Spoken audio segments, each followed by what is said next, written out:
भगवते वासुदेवाय नारायणं नमस्कृत्यं नरं चैव नरोत्तमं देवीं सरस्वतीं व्यासं ततो जयमुदीरयेत् नष्टप्रायेषु भद्रेषु नित्यं भागवतसेवयां भगवतीम् उत्तमश्लोकेन भक्तेन भवति नैष्टिके नमो ओं विष्णुपादाय कृष्णपृष्ठाय श्रीमते भक्तिवेदान्तस्वामिनिति नामिने नमस्ते सरस्वती देवे गौरवाणी प्रचारिणे निर्विशेषशून्यवादी पाशाल्यदेशधारिणे जय श्री कृष्ण चैतन्य प्रभु नित्यानंद श्री अद्वैत गदाधर श्रीवासादि गौर भक्त वृंद हरे कृष्ण कृष्ण कृष्ण हरे हरे हरे राम राम राम हरे हरे பக்தர் அனைவரையும் நம்முடைய இந்த பக்தி ரிக்ஷா வகுப்புக்கு வரவேற்கிறதுல ரொம்ப சந்தோஷம். நானாமத கிரக கிரஸ்தான் தட்சிணாத்ய ஜனத்விபான் கிருபாரிணா விமுச்சைதான் கௌர சக்ரே ச வைஷ்ணவான்.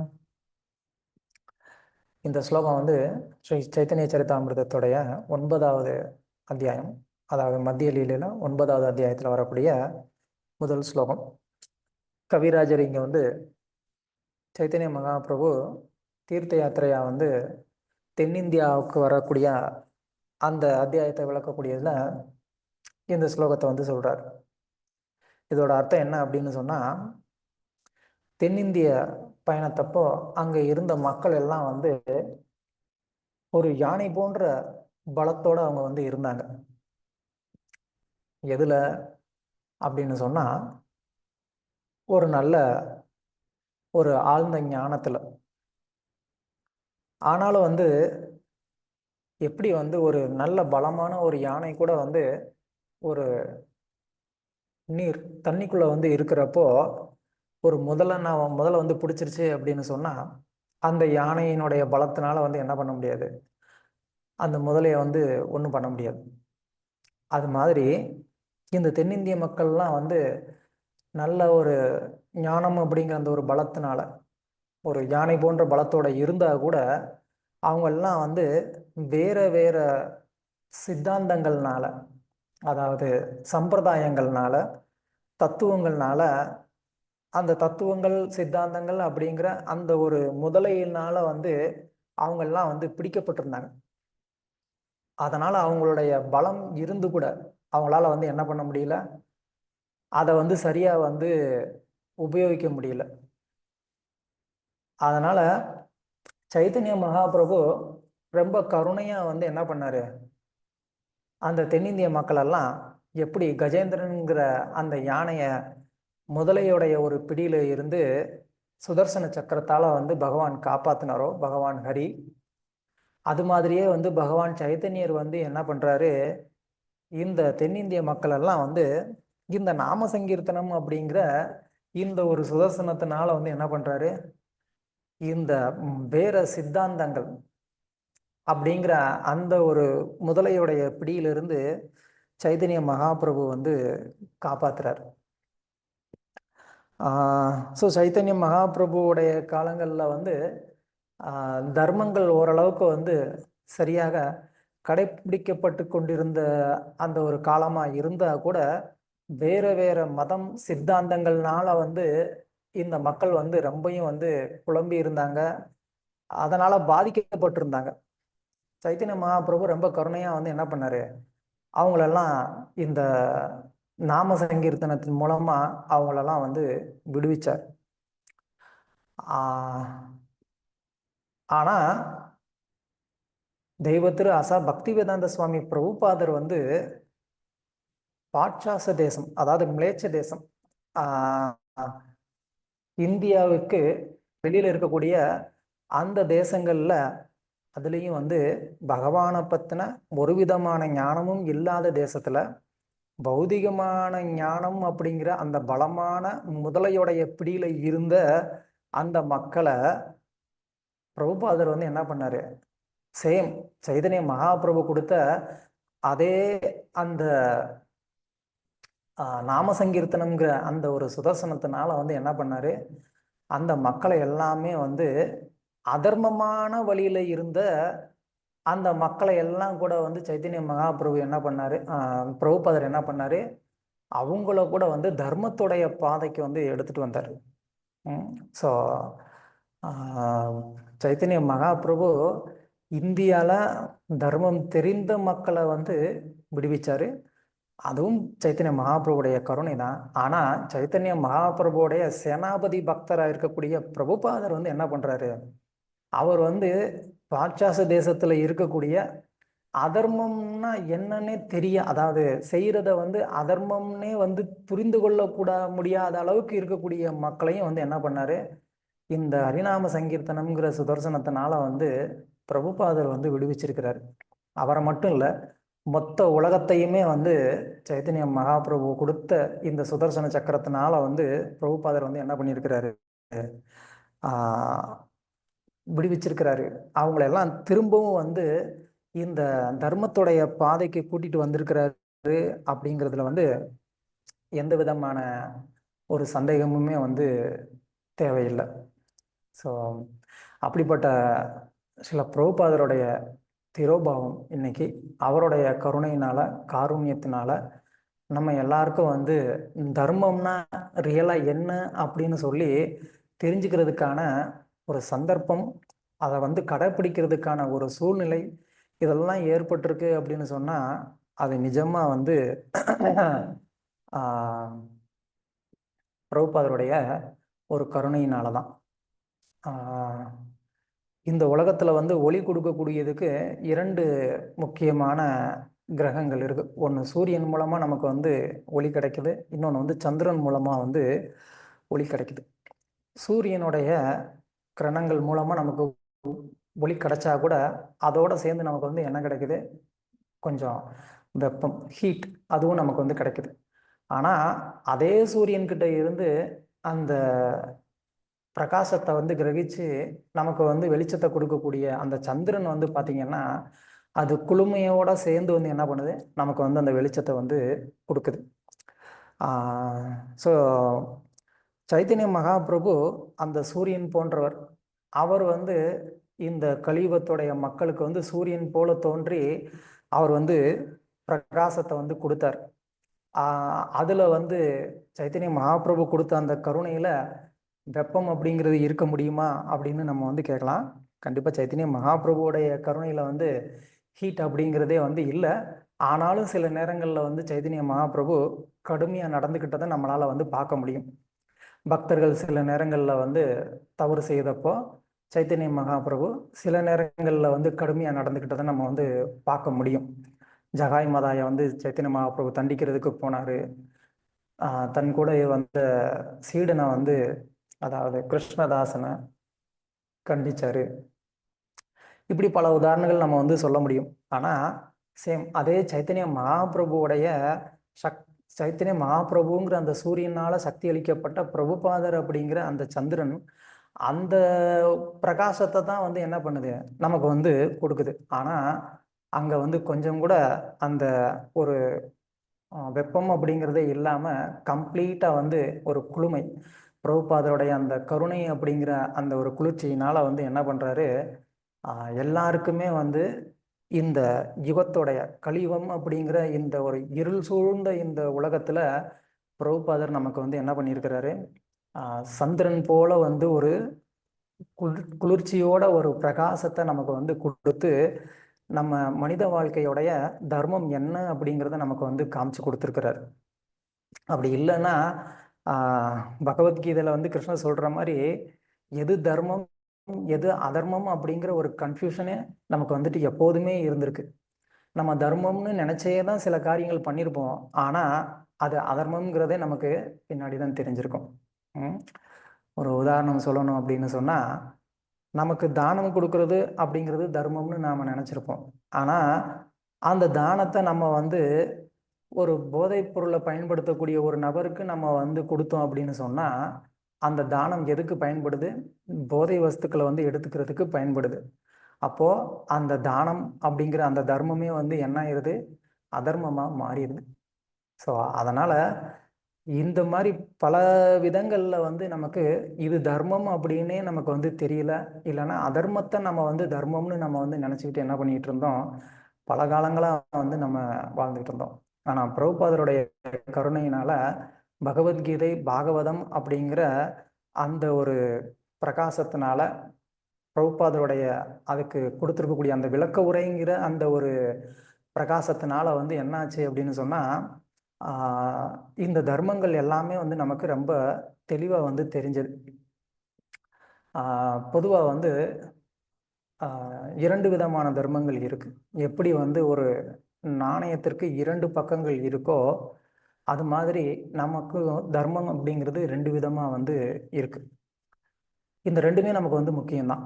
ஒரு நாணயத்திற்கு வந்து ஒரு பக்கம் அரசாங்கத்துடைய முத்திரை லோகோ இருக்கும், இன்னொரு பக்கம் அதுக்கான வேல்யூ இருக்கும். இப்போ ஒரு நாணயத்துல ஒரு பக்கம் வந்து வேல்யூ இருக்கு, ஒரு பக்கம் வந்து முத்திரை இல்லை அப்படின்னு சொன்னா அப்பயும் அந்த நாணயத்துக்கு வந்து மதிப்பு இல்லை. இல்லை கவர்மெண்டோடைய லோகோ இருக்கு ஆனா வந்து வேல்யூ இல்லை, பின்பக்கம் அதுக்கான அந்த மதிப்பு இல்லாம இருந்துச்சு அப்படின்னு சொன்னா அப்பயும் அந்த நாணயத்தினால பிரயோஜனம் இல்லை. ஸோ அது மாதிரி வந்து நமக்கு இந்த வாழ்க்கையில தேகத்துக்கான ஒரு தர்மம் அப்படிங்கிறதும் இருக்கு, ஆத்மாக்கான தர்மம் அப்படிங்கிறதும் இருக்கு. ஸ்வதர்மம் பரதர்மம் இந்த ரெண்டுமே வந்து ரொம்ப ரொம்ப முக்கியமானது. இந்த சுதர்மத்தோட சேர்ந்து நம்ம வந்து பரதர்மத்தையும் வந்து நம்ம சிறப்பாக கடைபிடிக்கும் போது நம்மளுடைய வாழ்க்கை வந்து வெற்றி உடையதா ஆகுது. இந்த ஒரு ஞானத்தை கொடுத்ததுல மிகப்பெரிய ஒரு பங்கு பிரபுபாதருக்கு தான் வந்து இருக்கு. அவர் கொடுத்துருக்கக்கூடிய அந்த விளக்க உரைகள்ல இருக்கு. அதை படிக்கும்போது நமக்கு வந்து என்ன புரியுது, நமக்கு நிஜமான அந்த தர்மம் அப்படிங்கிறது என்ன அப்படின்னு சொல்லி. ஸோ அதனால பிரபுபாதரை போன்ற ஒரு கருணைமிக்க ஒரு ஆச்சாரியர் வந்த இந்த சமயத்துல நாமளும் இங்க வந்து இருக்கிறோம் அப்படிங்கிறது நமக்கு கிடைத்த ஒரு மிகப்பெரிய ஒரு பாக்கியம்.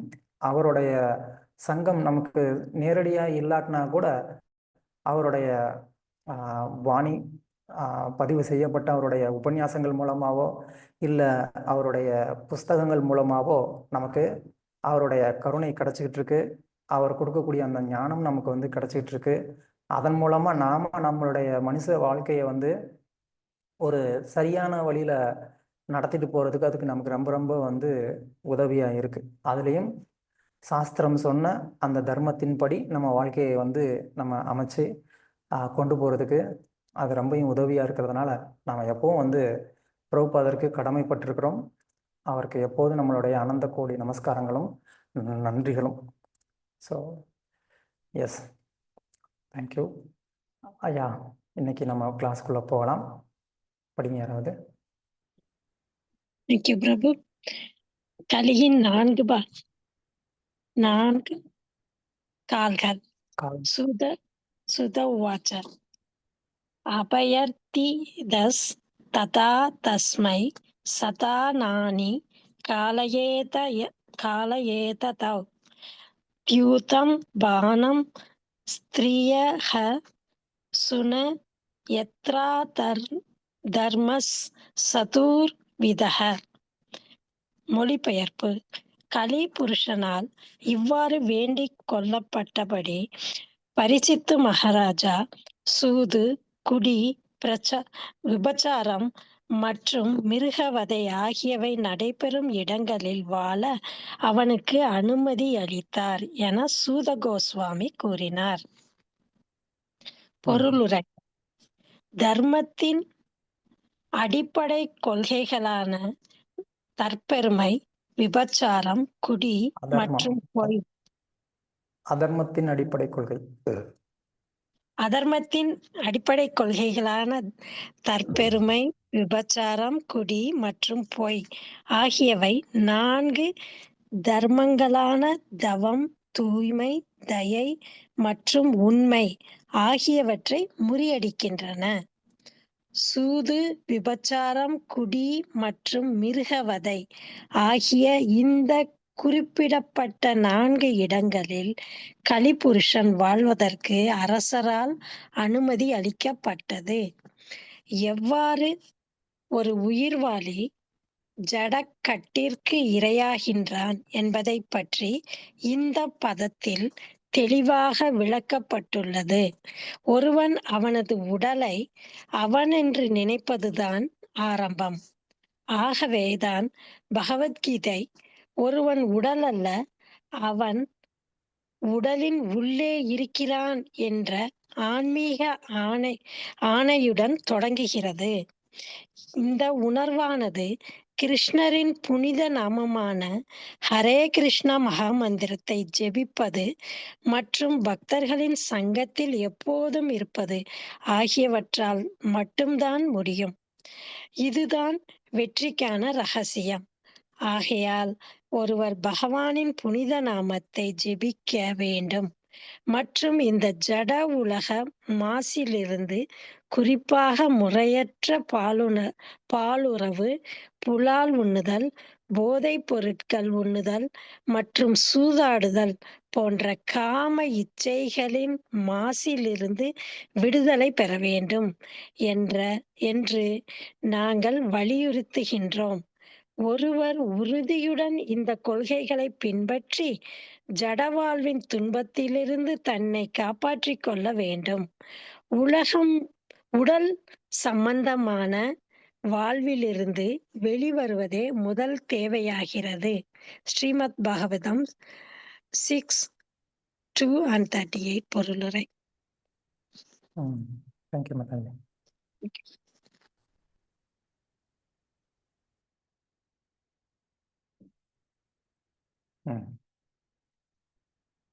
ஸோ முதல்ல இந்த ஒரு டாப்பிக்கோடைய ஒரு அவசியம் என்ன, இதில் சொல்லக்கூடிய ஒரு விஷயம் எப்படி நம்ம வாழ்க்கையில் வந்து ஒரு பாதிப்பை ஏற்படுத்துது அப்படிங்கிறத நம்ம வந்து தெரிஞ்சுக்கணும். இதுதான் அடிப்படையாக நாம் இந்த பூமியில் வந்து கஷ்டப்படுவதற்கான 4 விஷயங்கள்.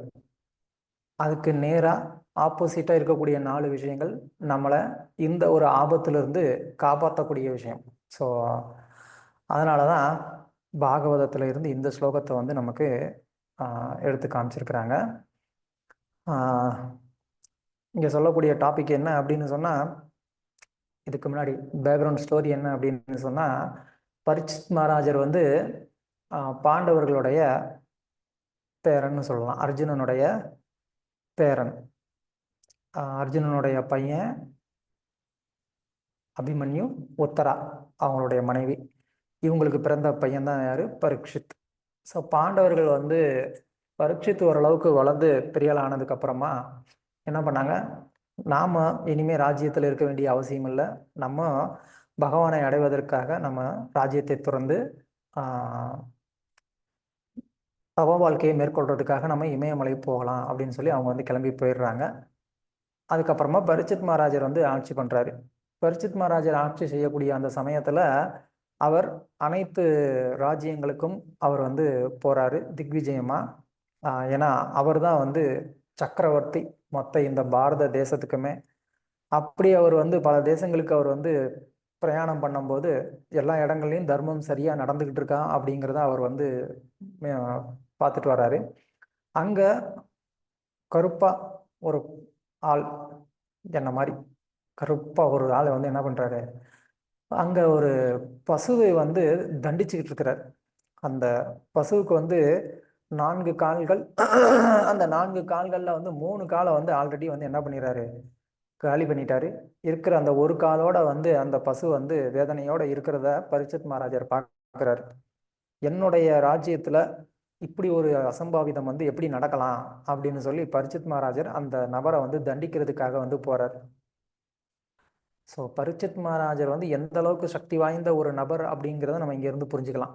நம்ம எல்லாருமே வந்து கலியுடைய ஒரு தாக்கத்தினால நாமெல்லாம் வந்து என்ன பண்ணிக்கிட்டு இருக்கிறோம், கஷ்டப்பட்டுக்கிட்டு இருக்கிறோம். ஆனால் பரீட்சித் மகாராஜர் கலியவே தண்டிக்கிற அளவுக்கு வந்து சக்தியோட இருக்கிறாரு அப்படின்னா அப்போ அவர் எந்த அளவுக்கு ஒரு உயர்ந்த பக்தராக இருப்பார் அப்படிங்கிறத நம்ம வந்து தெரிஞ்சுக்கணும்.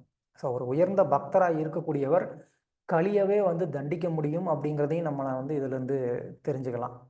அப்போ பரீட்சித் மகாராஜர் இதை மாதிரி நீ பண்ணக்கூடாது அப்படின்னு சொல்லும்போது, இல்லை இது பகவானுடைய ஒரு ஏற்பாடு, நான் கலியுக புருஷன்னா, இது என்னுடைய யுகம், அப்போ நான் என்னுடைய டியூட்டியை பண்ணணும் இல்லையா, நீங்கள் ஏன் அதை வந்து தடுக்கிறீங்கன்னு கேட்கும்போது, இருக்கலாம், ஆனால் என்னுடைய ஆட்சி இருக்கிற வரைக்கும் நீ வந்து என்ன பண்ணக்கூடாது, இதுக்குள்ளே நீ இந்த மாதிரி வரக்கூடாதுன்னு சொன்னோடனே, அப்போ அவன் எனக்கு இருப்பதற்கு நீங்கள் வந்து அப்போ சில இடங்கள் கொடுங்க. ஏன்னா ஒரு ராஜா நீங்கள் எல்லாரையுமே வந்து அதுக்கான சரியான ஒரு இடங்களை கொடுக்க வேண்டியது உங்களுடைய கடமை. ஸோ எனக்கான ஒரு இடத்த கொடுங்க, அதுக்குள்ளே இருந்துக்கிறேன் நான் அப்படின்னு சொல்லி கலிபுருஷன் கேட்கும்போது, அப்போ பரீட்சித் மகாராஜர் அந்த கலிபுருஷனுக்கு இந்த 4 இடங்களை வந்து சொல்றார். இந்த இடங்கள்லாம் நீ இருந்து என்ன பண்ணு, அப்படிப்பட்ட நபர்களெல்லாம் நீ பிடிச்சி வந்து துன்பப்படுத்து அப்படின்னு சொல்லி பரீட்சித் மகாராஜர் இந்த கலிக்கு இந்த 4 இடத்த கொடுக்குறாரு. அதில் ஒன்று என்ன, சூது, 2வது வந்து குடி அப்படின்னா மது அருந்தக்கூடிய இடம், விபச்சாரம் நடக்கக்கூடிய இடம், மிருகவதை நடக்கக்கூடிய இடம். இந்த 4மே வந்து நான் முன்னாடியே சொன்ன மாதிரி வெஸ்டர்ன் கண்ட்ரிஸ், மேலை நாடுகளில் வந்து இது பாவம் அப்படிங்கிறதே அவங்களுக்கு வந்து கொஞ்சம் கூட வந்து தெரியாது. அவங்கள பொறுத்த வரைக்கும் இதெல்லாம் ரொம்ப வந்து வேடிக்கை. ஒரு உதாரணம் சொல்லணும் அப்படின்னு சொன்னால், பொதுவாக நீங்கள் பாரத தேசத்தில் எங்கேனாலும் சரி, நீங்கள் வந்து ஒரு ரோட்டில் நீங்கள் வந்து வண்டியில் போகிறீங்க, போகிற சமயத்தில் ஒரு மாடு குறுக்க வந்துருச்சு அப்படின்னு சொன்னால், பசுமாடு, ஏன்னா அது இயல்பு, நம்மளுடைய பாரத தேசத்தில் பசுமாடு அந்த மாதிரி சுதந்திரமாக அது நடமாடுறதுக்கு நம்ம அனுமதிக்கிறோம். அதை வந்து மேலை நாட்டு நபர்கள் இங்கே வந்து பார்க்கும்போது அவங்களுக்கு அது வந்து புரிய மாட்டேங்குது. ஏன் இந்த மாதிரி மாடு வந்து ரோட்லலாம் வந்து சுற்றிக்கிட்டு இருக்கு அப்படின்னு சொல்லி. நம்ம என்ன பண்ணுவோம், அதுக்கு பொறுமையாக வந்து ரெஸ்பெக்ட் பண்ணி அது கிராஸ் பண்ணுற வரைக்கும் நம்ம வெயிட் பண்ணுவோம். அது கிராஸ் ஆனதுக்கப்புறமா நம்ம வந்து போவோம். ஆனால் அவங்கள மாதிரியான அந்த மந்த புத்தி இருக்கிறவங்களுக்கு அது புரிஞ்சுக்க முடியலை. அவங்க வந்து என்ன பண்ணுறாங்க, அதை கேலி பண்ணுறாங்க. ஏன்பா இந்த மாதிரி எல்லாம் வந்து எங்கள் ஊரில் வந்து ஒரு பசுமாடு வந்தால் நாங்கள் என்ன பண்ணுவோம், அதை வந்து ஹேம்பர்க்குக்கு அனுப்பிச்சிருவோம் அப்படின்னு சொல்கிறாங்க. தெரியும் உங்களுக்கு ஹேம்பர்க் அப்படின்னா என்னென்னு. அதாவது அதை வந்து பீஸா பண்ணி சாப்பிட்ருவோம் அப்படின்னு வந்து சொல்கிறாங்க. எவ்வளோ பெரிய ஒரு அசுரத்தனம், மந்த புத்தி. அவங்களுக்கு வந்து தனக்கு பால் கொடுக்கக்கூடிய தாயை வந்து கொன்று சாப்பிட்றோம் அப்படிங்கிற அந்த ஒரு ஞானம் கூட வந்து இல்லை. அதை வந்து அவங்க வந்து என்ன நினைக்கிறாங்க, ரொம்ப பெருமையாக வந்து நினைக்கிறாங்க. நம்ம வந்து அதை எந்த கண்ணோட்டத்தில் பார்க்குறோங்கிறத அவங்களால வந்து புரிஞ்சுக்க முடியல. நம்ம பசுவை வந்து ஒரு தாயாக பார்க்குறோம் அப்படிங்கிறத அவங்களால புரிஞ்சுக்க முடியல. ஒரு தாயை கொல்லக்கூடிய ஒரு மனசு எந்த மகனுக்கு வரும்? வராது, வரக்கூடாது. ஆனால் அசுரர்கள் அப்படி இருக்க மாட்டாங்க. ஸோ அதனால் அந்த அசுர சுபாவம் வந்து அதிகமாக இருக்கக்கூடிய இடம் வந்து என்னது, இந்த மாதிரி மிருகவதை நடக்கக்கூடிய இடம். அதனால தான் நம்ம வந்து பார்க்கலாம், இந்த இந்த 4மே நடக்கக்கூடிய இடத்துல என்னைக்குமே வந்து ஒரு சந்தோஷமோ அமைதியோ இருக்கிறத நம்மளால வந்து பார்க்க முடியாது. அந்த இடத்துல பலவிதமான கலாச்சார சீரழிவு நடக்கும், இயற்கை பேரழிவு நடக்கும், எப்பயுமே வந்து சண்டை சச்சரவு வந்து இருக்கும். அங்க இருக்கக்கூடிய மக்கள் எப்பயுமே வந்து பயத்திலேயே வாழ்வாங்க. எப்படி வந்து இந்த மிருகங்கள் எல்லாம் வந்து ஸ்லாட்டர் ஹவுஸ், அந்த கொல்லக்கூடிய அந்த இடத்துல அந்த மிருகங்கள்லாம் வந்து ஒரு பயத்திலேயே இருக்கும். ஐயோ அடுத்து என்னைய வந்து வெட்டுவானே, என்னைய வந்து கொல்லுவானே அப்படின்ற அந்த பயத்திலேயே வாழும். அது மாதிரி தான் இது போன்ற செயல்கள் அதிகமாக நடக்கக்கூடிய இடத்துல வசிக்கக்கூடிய மக்கள் பார்க்குறதுக்கு அப்படியே ரொம்ப வந்து ஹைஃபையான ஒரு லைஃப்ல இருக்கிற மாதிரி வந்து அவங்க நினச்சிக்கலாம். ஆனால் எப்பயுமே வந்து உயிர் பயம் அப்படிங்கிறது இருக்கு. அவங்களால வந்து சுதந்திரமா எங்கேயுமே வந்து போக முடியாது. அதாவது சுதந்திரம் அப்படின்னா என்ன அப்படிங்கிறத இந்தியாவில் வந்து வாழ்ந்தவங்களுக்கு தான் வந்து அதை உண்மையிலேயே வந்து அனுபவிக்க முடியும். சுதந்திரம்னா என்ன அப்படின்னு சொல்லி. இங்கே இருக்கக்கூடிய இந்த ஒரு சுதந்திரத்தை நீங்கள் வேற எங்கேயுமே உங்களால் வந்து அனுபவிச்சிருக்க முடியாது. ஐ ஹோப் எல்லாருமே நீங்கள் இதை வந்து ஒத்துப்பீங்கன்னு நான் நினைக்கிறேன், இல்லையா? கரெக்ட் பிரபு. ஆமாவா இல்லையா? ஆமா பிரபு. ஆமா. Yes, thank you. காரணம் என்ன அப்படின்னு சொன்னா, அங்க இந்த அதர்மம் வந்து பண்றோம் அப்படிங்கிறது அவங்களுக்கு வந்து தெரியல.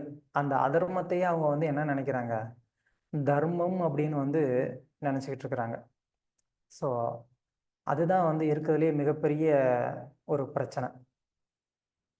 ஸோ அதனால தான் பிரபுபாதர் வந்து என்ன சொல்றாரு, இந்த அதர்மத்தை வந்து விட்டு வெளியில வர்றதுக்காக நமக்கு பிரபுபாதர் என்ன பண்ணியிருக்கிறாரு, 4 கட்டுப்பாட்டு விதிகள் வந்து கொடுத்திருக்கிறார். அந்த 4 கட்டுப்பாட்டு விதிகளும் இந்த அதர்மத்துல இருந்து, பாவச் செயலிருந்து ஒருத்தனை நேச்சுரலாவே வந்து காப்பாற்றும். ஒருத்தர் இந்த 4 செயல்களை வந்து நிறுத்திட்டு அவர் தன்னுடைய வாழ்க்கையை வாழ்ந்து பார்த்தாரு அப்படின்னா அவருக்கே அனுபவிக்க முடியும். அவருடைய வாழ்க்கையில வந்துட்டு முன்னாடி மாதிரி வந்து அவர் ஒரு பயத்திலேயோ, பதட்டத்திலேயோ, குழப்பத்திலேயோ, இல்லைன்னா வந்து ஒரு அமைதி இல்லாத தன்மையையோ அவர் வந்து உணர மாட்டார். இது வந்து இந்த ஒரு 4 கட்டுப்பாட்டு விதிகளை கடைபிடிக்கக்கூடிய பக்தர்கள் எல்லார்னாலையுமே வந்து உணர முடியும். இதுவும் உண்மையா இல்லையா? ஆமா சொல்லுங்க. பிரபு. ஆமா பிரபு. ஆமா. ஏன் அப்படின்னு சொன்னா பிரபுபாதர் வந்து சொல்றாரு, இந்த 4 கட்டுப்பாட்டு விதிகளை சிம்பிளா நீங்க ஃபாலோ பண்றதுனாலயே 50% உங்க லைஃப் வந்து சக்சஸ். ஆல்மோஸ்ட் வந்து எல்லா பாவமான செயல்கள்ல இருந்தும் நாம வந்து விடுபட்டுறோம். ம். அதனால நம்ம வாழ்க்கை வந்து எப்படி இருக்கு? பீஸ்ஃபுல்லா இருக்கு. ம். அட்லீஸ்ட் இந்த பிறவியில நம்ம அந்த மாதிரி பாவ செயல்கள்ல ஈடுபடாம இருக்கிறதுனால அடுத்த பிறவின்னு ஒருவேளை நமக்கு ஏதாவது இருந்தா கூட அந்த பிறவி வந்து என்ன இருக்கும்?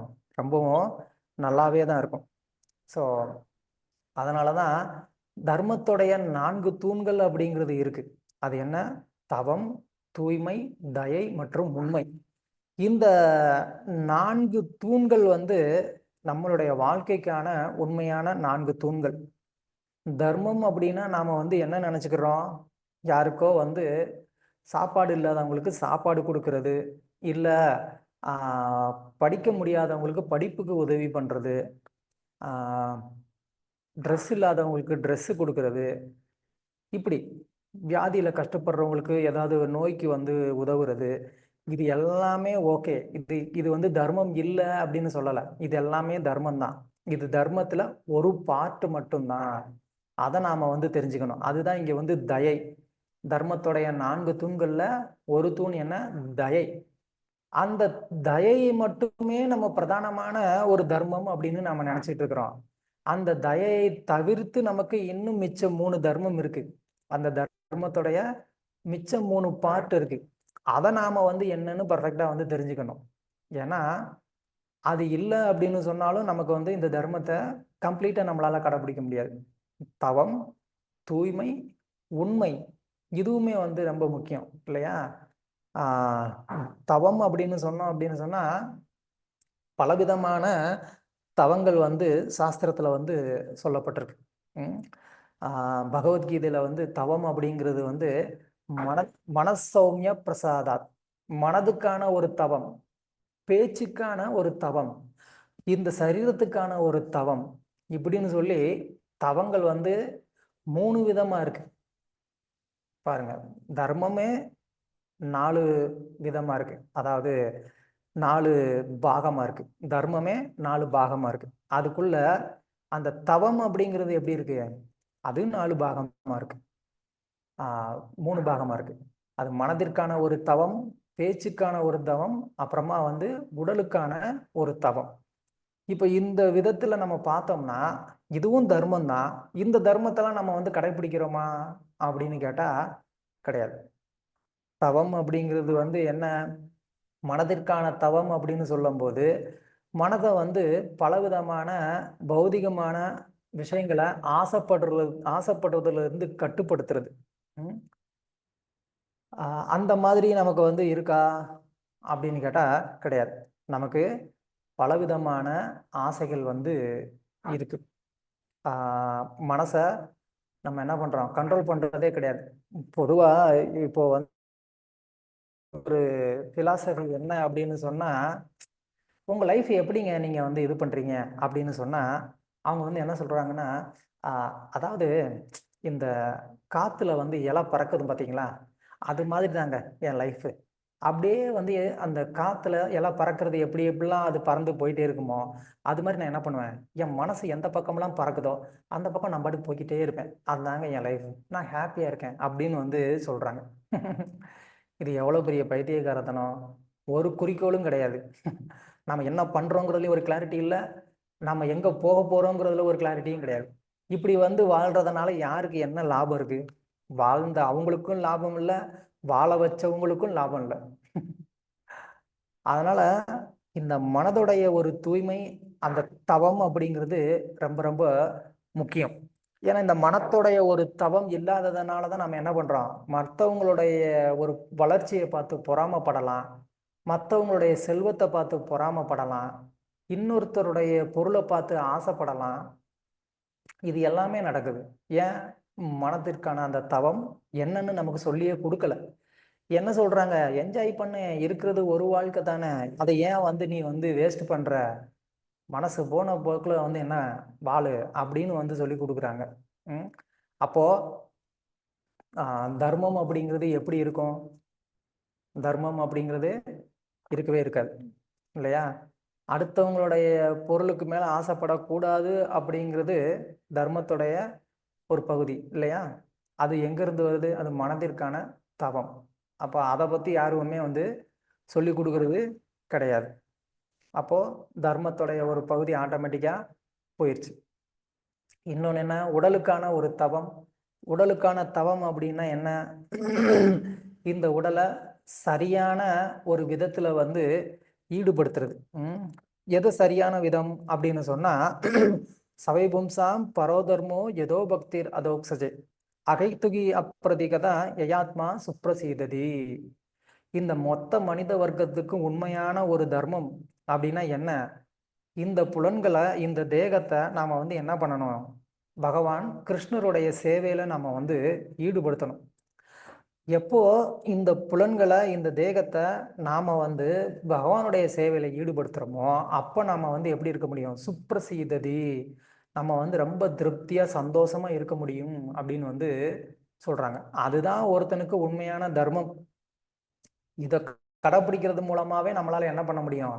மனதிற்கான தவம், பேச்சுக்கான ஒரு தவம், உடலுக்கான தவம் எல்லாமே வந்துடும். என்ன? பகவானுக்கு பக்தி தொண்டு பண்றதுனால இந்த தேகத்தை என்ன பண்றோம்? அவருடைய சேவையில ஈடுபடுத்துறோம்.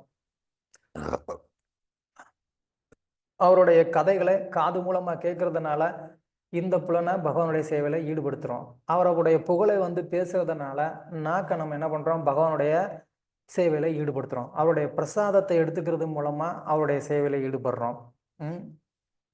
இப்படி பேச்சுக்கான ஒரு தவமோ இல்ல உடலுக்கான தவமோ எல்லாமே வந்து என்ன ஆயிருது? ஆட்டோமேட்டிக்கா இந்த பக்தி தொண்டுல நமக்கு வந்துருது. அது மட்டும் இல்லாம நாம என்ன பண்றோம்? விரதத்தை வந்து அனுஷ்டிக்கிறோம். அதாவது ஏகாதசி விரதமா இருக்கலாம், இல்ல இன்னைக்கு வந்து பிரபுபாதருடைய டிசப்பியரன்ஸ் டே, இன்னைக்கு வந்து ஆஃப்டர்நூன் வரைக்கும் நம்ம ஃபாஸ்டிங் இருப்போம். இந்த மாதிரி எல்லாம் வந்து விரதங்கள் இருக்கிறது என்ன? அது வந்து உடலுக்கான ஒரு தவம். அந்த தவத்தின் மூலமா வந்து என்ன ஆகுது அப்படின்னு சொன்னா, நமக்கு உடல், மனசு எல்லாமே வந்து என்ன ஆகுது? தூய்மையாகுது. இந்த தவத்தின் மூலமா நமக்கு மெட்டீரியலா பார்த்தா கூட வந்து என்ன, இந்த உடலுக்கு ஆரோக்கியம் தான் அது ஐயா. யார் ஒருத்தன் நான் ஆத்மா இல்லை, நான் உடல் தான் அப்படின்னு நினைக்கிறவன் கூட அந்த உடலை காப்பாத்திக்கணும், அந்த உடலை ஆரோக்கியமா வச்சுக்கணும் அப்படின்னு சொன்னா கூட என்ன பண்ணியாகணும்? அவன் ப்ராப்பரான அந்த ஒரு உணவு பழக்கத்தை வந்து கடைபிடிச்சாகணும். இல்லை அப்படின்னு சொன்னா அவனுடைய ஆரோக்கியம் கெட்டு போக தான் செய்யும். அப்போ அவன் அந்த உடலை கூட வந்து என்ன பண்ணிக்க முடியாது? காப்பாற்றிக்க முடியாது. ஸோ அதனால இந்த தவம் அப்படிங்கிறது வந்து ரொம்ப ரொம்ப முக்கியமான ஒரு தர்மம். இந்த தவம் அப்படிங்கிறது வந்து நம்ம சூதாட்டம் இது போன்ற இந்த அதர்மங்களை வந்து கடைபிடிக்கிறதுனால வந்து என்ன ஆகுது? அந்த தவம் அப்படிங்கிறது வந்து போயிருது. மிருகவதை, மிருகவதை இந்த மாதிரியான செயல்களை செய்யும்போது தயை போயிருது. நம்ம வந்து போதைப் பொருட்களெல்லாம் வந்து எடுத்துக்கும் போது நமக்கு வந்துட்டு தவம் போயிருது. என்னது? சூதாட்டத்தினால நமக்கு வந்து என்ன போயிருது? வாய்மை, உண்மை போயிருது. அங்க வந்து பொய் பேசுறது தான், அதுக்கு பொய் பேசுற இடம் தான் அது. அது வந்து அங்க உண்மைக்கு வேலையே கிடையாது இல்லையா? ஸோ அது மூலமா நம்ம வந்து பார்க்கலாம். ராஜ்யத்தையே இழந்த அரசர்களை கூட பார்க்கலாம். சூது, சூதுனால வந்து என்ன, யுதிஷ்டிரர் ராஜ்யத்தை இழந்தாரு. மகாபாரதத்துல வந்து நம்ம யாரு, நலன், நலன் ஒரு ராஜா. அந்த ராஜா வந்து சூதாட்டத்திற்கு மேல வந்து அந்த ராஜனுக்கு வந்து ஒரு இன்ட்ரெஸ்ட். அதனால வந்து என்னாச்சு? அந்த சூதுனால நலன் வந்து தன்னுடைய ராஜ்யத்தை இழந்தான். இந்த மாதிரி பல உதாரணங்கள் நம்ம வந்து சொல்லலாம். ஒரு நல்ல ஒரு பக்தனா இருந்தவன் தான். ஆனாலும் வந்து இந்த கலியோடைய ஒரு பாதிப்புனால அவன் என்னன்னா சூதாட சம்மதிச்சான். இந்த கலிபுருஷன் வந்து இந்த நலன்கிற ராஜா ரொம்ப வந்து தர்மவானா இருக்கிறானே, இவனை எப்படினாலும் நம்மளுடைய கட்டுப்பாட்டுக்கு கொண்டு வரணும்னு நினைச்சு காத்திருந்தான். எப்படி அவனை வந்து பிடிச்சான் அப்படின்னு சொன்னா, தூய்மை அப்படிங்கிறது ரொம்ப ரொம்ப முக்கியம். அதுதான் இங்க வந்து நமக்கு சொல்றாங்க. தர்மத்துடைய ஒரு பகுதி என்ன? தூய்மை அப்படிங்கிறதும் தர்மத்துடைய ஒரு பகுதி. அவன் எப்பயுமே வந்து ரொம்ப கிளீனா இருக்கக்கூடிய ஒரு நபர். தூய்மை அப்படின்னு சொல்லும்போது, அது ரொம்ப முக்கியமான ஒரு விஷயம். பல நியமங்கள் நம்ம வந்து கடைப்பிடிக்கணும். அது நமக்கு வந்து தெரியறது கிடையாது. அது என்ன பண்றது? சிம்பிளா சொல்லணும்னா, நம்ம கோவில்ல நம்ம கடைப்பிடிக்கக்கூடிய சில விஷயங்கள். சாப் ஒரு இடத்துல உட்காந்து சாப்பிடுவோம். சாப்பிட்டோம்னா என்ன பண்ணுவோம்? சாப்பிட்ட இடத்த நாம வந்து துடைக்கணும்னு சொல்லுவோம். ஏன்னா, சாப்பிட்ட இடம் அது வந்து எச்சில். அதனால சாப்பிட்ட இடத்த துடைக்கணும்னு நம்ம வந்து சொல்லுவோம். அது மாதிரி சாப்பிடுறதுக்கு முன்னாடி என்ன பண்ணணும்? கை, கால கழுவிட்டு வந்து நம்ம சாப்பிடணும். சாப்பிட்டு முடிச்சதுக்கு அப்புறமாவும் என்ன பண்ணணும்? கை, கால் கழுவணும். ஆ அதுக்கெல்லாம் வந்து இந்த வெஸ்டர்ன் கல்ச்சர்ல இடமே கிடையாது. சாப்பிடுறதும் வந்து ஏதோ ஸ்பூன வச்சு இப்டி இப்டி சாப்பிட்டுட்டு, கைய டிஷ்யூ பேப்பர்ல தொடச்சுட்டு போயிட்டே இருப்பாங்க. சாப்பிட்டதுக்கப்புறம் கையும் கழுவுறது கிடையாது. கால கழுவுறதுக்கு என்ன எப்பயுமே ஷூவோடயே சுத்திக்கிட்டே இருந்தா, வீட்டுக்குள்ள இருக்கிறப்ப கூட செப்பல செருப்பு போட்டுட்டு, ஷூ போட்டுட்டே சுத்திட்டு இருக்கும்போது எங்க கால கழுவுறது? சாப்பிடுறதெல்லாம் டேபிள்ல உட்காந்து சாப்பிட்டா எங்க வந்து அந்த இடத்த வந்து துடைக்கிறது? அது மாரி வந்து காலையில எந்திரிச்ச உடனே முதல்ல வந்து பல் தேய்ச்சு குளிக்கணும். இதெல்லாமே வந்து ஒரு தூய்மை. ஒரு நாள் ஒரு ட்ரெஸ்ஸு ஒரு நாள் தான் போடணும். அடுத்த நாள் அந்த ட்ரெஸ்ஸ வந்துட்டு நம்ம துவைச்சுட்டு போடணும். ஆ, ஆ தினமும் குளிக்கணும். அதுலேயும் வந்து ஆ நம்ம மலம் கழிச்சா கண்டிப்பா குளிக்கணும். குளிக்காம வந்து இருக்கக்கூடாது. குளிக்காம கிச்சனுக்குள்ளேயே போகக்கூடாது.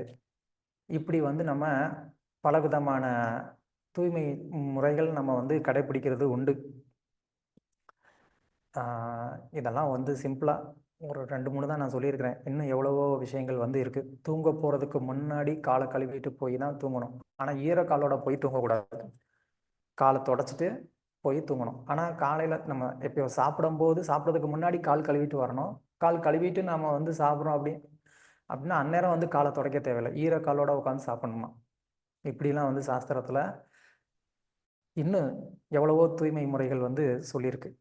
ஆ எனிஹவ் இந்த தூய்மை அப்படிங்கிறது வந்து பகவத்கீதையில கிருஷ்ணர் வந்து தன்னுணர்வுக்கான ஒரு பாதையா வந்து கிருஷ்ணர் வந்து சொல்றாரு. எங்க வந்து தூய்மை இல்லையோ, அங்க வந்து என்னாகும்? ஆ என்ன சொல்றது? தமோகுணம் ஜாஸ்தியா இருக்கும். ஸோ தமோகுணம் ஜாஸ்தியா இருக்கும்போது, நம்மளால என்ன பண்ண முடியாது? ஆன்மீக அந்த கருத்துக்கள நம்மளால வந்து புரிஞ்சுக்க முடியாது. அதனால இதெல்லாம் நம்ம வந்து ரொம்ப கேர்லெஸ்ஸா வந்து நெனச்சுக்க கூடாது. "ஓ என்னப்பா இது சாப்பிட்ட இடத்த துடைக்கணுமா? இல்லன்னா வந்துட்டு" இப்ப நான் சொன்ன இந்த மாரியான விஷயங்கள் எல்லாம் கேட்கறதுக்கு வந்துட்டு நமக்கு ரொம்ப ஒரு சாதாரணமா தோணலாம். இதெல்லாம் கடைபிடிக்காட்டினா என்ன இருக்க முடியாதா? அப்படின்னு சொல்லி. வாழ்றது எப்படி வேணாலும் யார் வேணாலும் வாழ்ந்துட்டு போலாம். ஆனா, சாஸ்திர பிரகாரம் நம்ம வாழ்ந்தோம் அப்படின்னு சொன்னா தான், நம்ம வாழ்க்கை தூய்மை அடையும். நமக்கு வந்துட்டு பகவான பத்தின ஞானத்த சரியா வந்து நம்மளால வந்து என்ன பண்ண முடியும்? புரிஞ்சுக்க முடியும். இல்ல அப்படின்னா, அது நமக்கு வந்துட்டு புரிஞ்சுக்க முடியாது. பிரபுபாதர் கூட வந்து சொல்லுவாரு. எவ்வளவோ பெரிய அ விஞ்ஞானிகள் இருக்கிறாங்க. ரொம்ப பெரிய விஷயங்கள் எல்லாம் கண்டுபிடிச்சிருக்கிறாங்க. உண்மையிலேயே வந்துட்டு மூளை இருக்கு, இல்லன்னு கிடையாது. ஆனா, அவங்களால வந்துட்டு ரொம்ப சிம்பிளா இந்த உடலுக்குள்ள ஆத்மா இருக்குங்கிற ஒரு விஷயத்த புரிஞ்சுக்க முடியல. பிரபுபாதர் வந்து பலமுறை வந்து அத சொல்லியிருக்கிறாரு. ஒரு ரிப்போர்ட்டர் வந்து பிரபுபாதருக்கு வந்து பேட்டி எடுக்க வந்தம்போது, பிரபுபாதர் வந்து என்ன சொல்லுவாருன்னா, இந்த கார் டிரைவருடைய ஒரு எக்ஸாம்பிள வச்சு அவங்களுக்கு வந்து புரிய வைக்கிறதுக்கு ட்ரை பண்ணுவார். "நீ உடல் இல்ல, ஆத்மாங்கிறத புரிஞ்சுக்கோ" அப்படின்னு சொல்லி. அந்த ரிப்போர்ட்டருக்கு வந்துட்டு பிரபுபாதர் சொல்லக்கூடிய உதாரணத்த வந்து புரிஞ்சுக்க முடியல. கார் வேற, டிரைவர் வேற, அது மாரி தேகம் வேற, தேகத்துக்குள்ள இருக்கக்கூடிய ஆத்மா வேற அப்படின்னு சொன்னா அவருக்கு வந்து புரியல. பிரபுபாதர் வந்து திரும்ப திரும்ப அதையே சொல்றாரு. இவருக்கு புரியல. அவரு வேற கேள்வி கேட்கலான்னு நெனைக்கிறாரு. பிரபுபாதர் அத விடல. "நீ வேற கேள்விலாம் கேட்க தேவையில்ல. நீ இத புரிஞ்சுக்கோ. இத புரிஞ்சுக்கணும்னு" சொல்லிட்டு பிரபுபாதர் சொல்லிட்டே இருக்கிறாரு. அந்த பேட்டியே வந்து முடிஞ்சு போச்சு. கேமராவை ஆஃப் பண்ணிட்டு போயிட்டாங்க. பிரபுபாதர் விடல. அவரை உட்கார வச்சு திரும்பியும் அதே எக்ஸாம்பிள சொல்லி அதை புரிய வைக்கிறதுக்கு ட்ரை பண்றாரு. அந்த அளவுக்கு இந்த வெஸ்டர்ன் பீப்புள்னால வந்து என்ன பண்ண முடியல. அதுலயும் அவங்களாம் ரொம்ப விஞ்ஞானிகள், அதிகமா வந்து படிச்சவங்க அப்படின்னு வந்து சொல்லிக்கிறாங்க. அவங்களால இந்த சாதாரண விஷயத்தையே வந்து புரிஞ்சுக்க முடியல. காரணம் என்ன அப்படின்னா, அவங்க கிட்ட தூய்மை கிடையாது, ஒரு தவம் கிடையாது, எல்லா விதமான கெட்ட பழக்கமும் இருக்கு.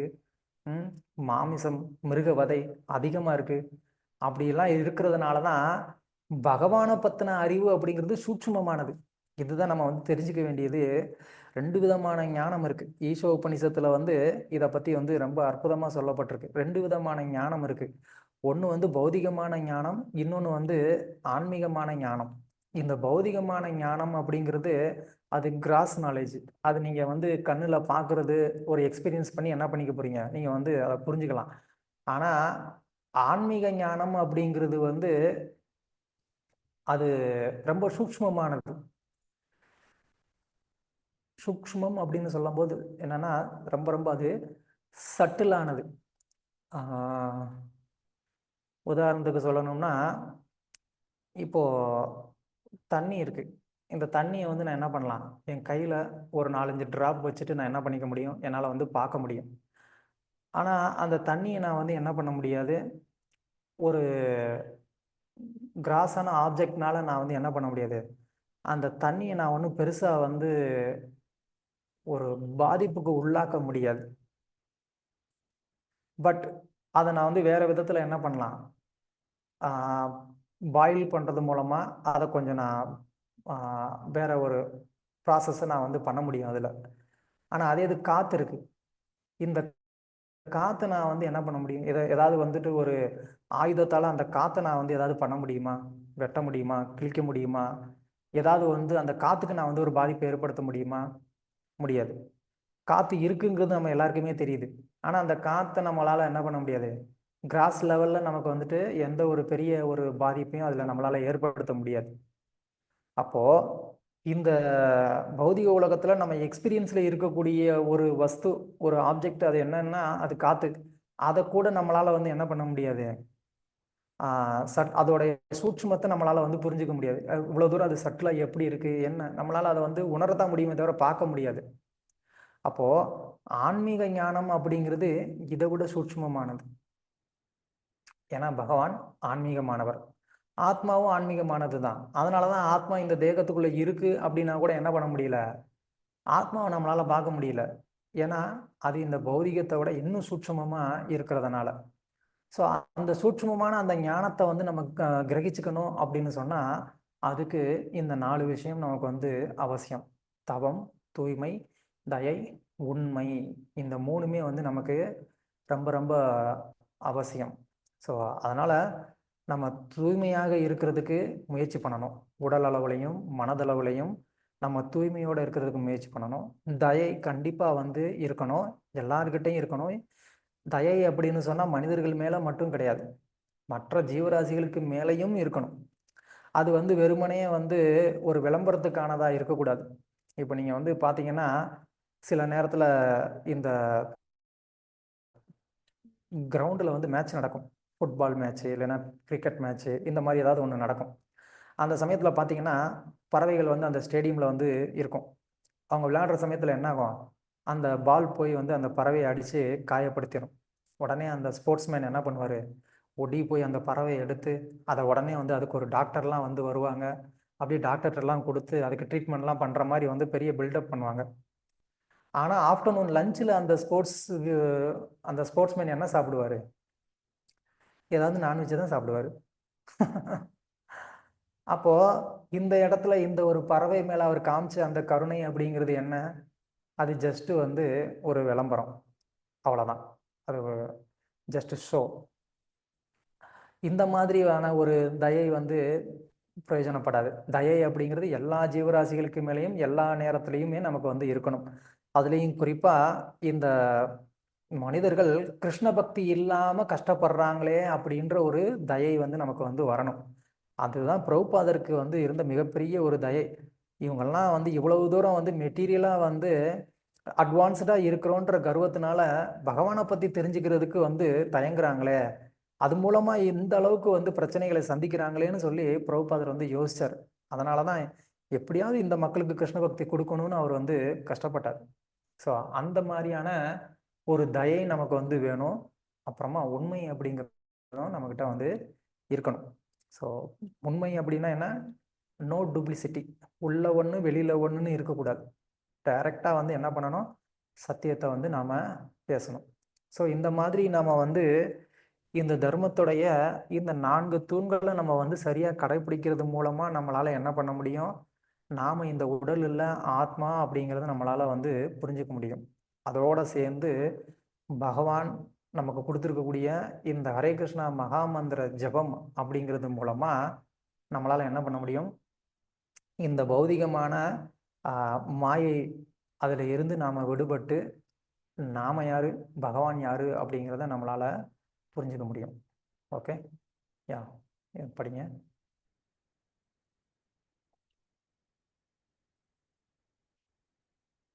ஹரே கிருஷ்ணா ப்ரோ, படிக்கவா? ஹரே கிருஷ்ணா. மேற்கூறியபடி தூய்மையற்ற வாழ்விற்கு முறையற்ற பாலுறவு, போதைப் பொருட்கள், மாமிசம் உண்ணுதல் மற்றும் சூதாட்டம் என 4 அடிப்படை குணங்கள் உள்ளன. வேத கொள்கையின்படி உடலுறவென்பது திருமண பந்தத்தை தவிர வெளியே கூடாது. மனித சமுதாயத்தில் திருமண முறை என்பது நம்மை நாய் மற்றும் பூனைகளிடமிருந்து வேறுபடுத்தி காட்டவே இருக்கின்றது. நாம் இந்துவோ முஸ்லிமோ அல்லது கிறிஸ்துவரோ திருமண முறையை ஏற்றுக்கொண்டுள்ளோம். இதன் நோக்கம் என்னவென்றால் முறையற்ற பாலுறவை தவிர்ப்பதே. வேத கலாச்சாரத்தை பொறுத்தவரையில் போதைப் பொருட்களும் ஊக்குவிக்கப்படவில்லை மற்றும் மனிதர்கள் வன்முறையாளர்களாக இருக்கக்கூடாது என்பதற்காக மாமிசம் கூடாது என வாதாடப்படுகிறது. வாசிக்கிறா தொடர்ச்சியா? படிங்க. நீங்க இங்க முன்னுக்கு எடுத்துட்டீங்களா பிரபு? அந்த நமக்கு தானே, நமக்கு தாராளமான தானியங்கள், பழங்கள், பால் மற்றும் காய்கறிகள் கொடுக்கப்பட்டுள்ளன. மேலும் அப்பாவி விலங்குகளை கொல்ல அவசியமில்லை. நாம் மாமிசம் உண்ணாவிடில் ஊட்டச்சத்து குறைபாடு ஏற்படும் என்று சிலர் வாதிடலாம். ஆனால் நாம் இந்த கிருஷ்ண உணர்வு இயக்கத்தின் மாணவர்களை பார்க்கின்றோம். அவர்கள் மாமிசத்தை விட்டுவிட்டு இப்பொழுது மிக ஆரோக்கியமாக உள்ளார்கள். ஆனால் மாமிசம் சாப்பிடும் மக்கள் பல வகையான நோய்க்கு ஆளாகி ஆரோக்கியமற்று உள்ளார்கள். சூதாட்டமும் ஊக்குவிக்கப்படுவதில்லை. ஏனென்றால் அது மனதை வெறுமனே கிளர்ச்சியடைய செய்கிறது. பின் இந்த தூய்மைப்படுத்தும் முறையின் மூலம் ஒருவர் பிராமணனாகிவிட முடியும். இந்த பாதை அனைவருக்கும் பொதுவானது. ஒரு பிராமணர் என்பவர் தூய்மையானவர், பொறுமையானவர், உண்மையானவர் மற்றும் எளியவர், முழு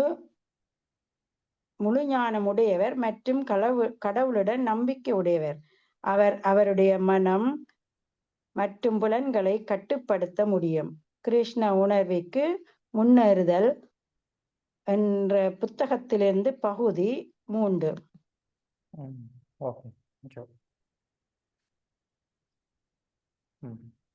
ஹரே கிருஷ்ண பிரபு.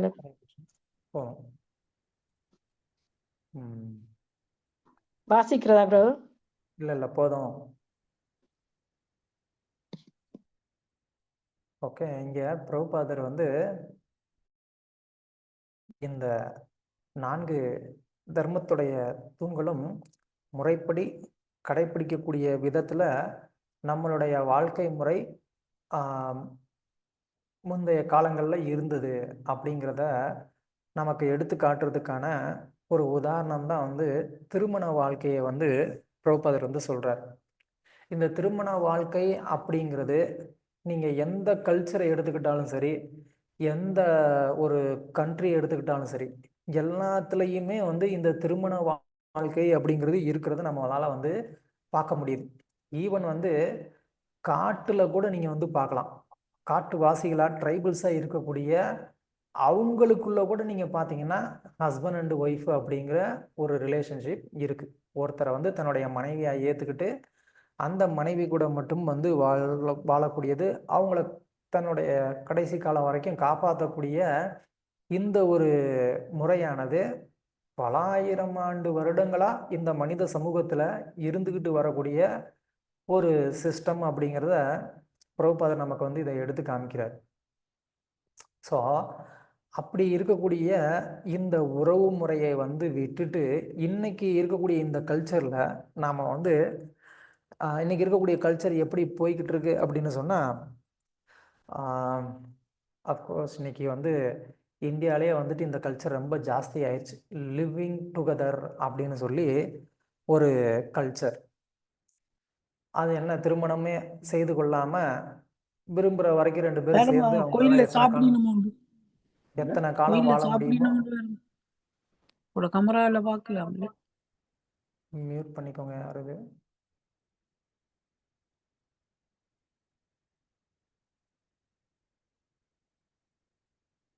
ஓகேவா? அந்த மாதிரி ஒரு கல்ச்சர் இந்தியாவிலையும் இப்போ கொஞ்சம் ஜாஸ்தி ஆகிட்டு தான் வந்துகிட்டு இருக்கு.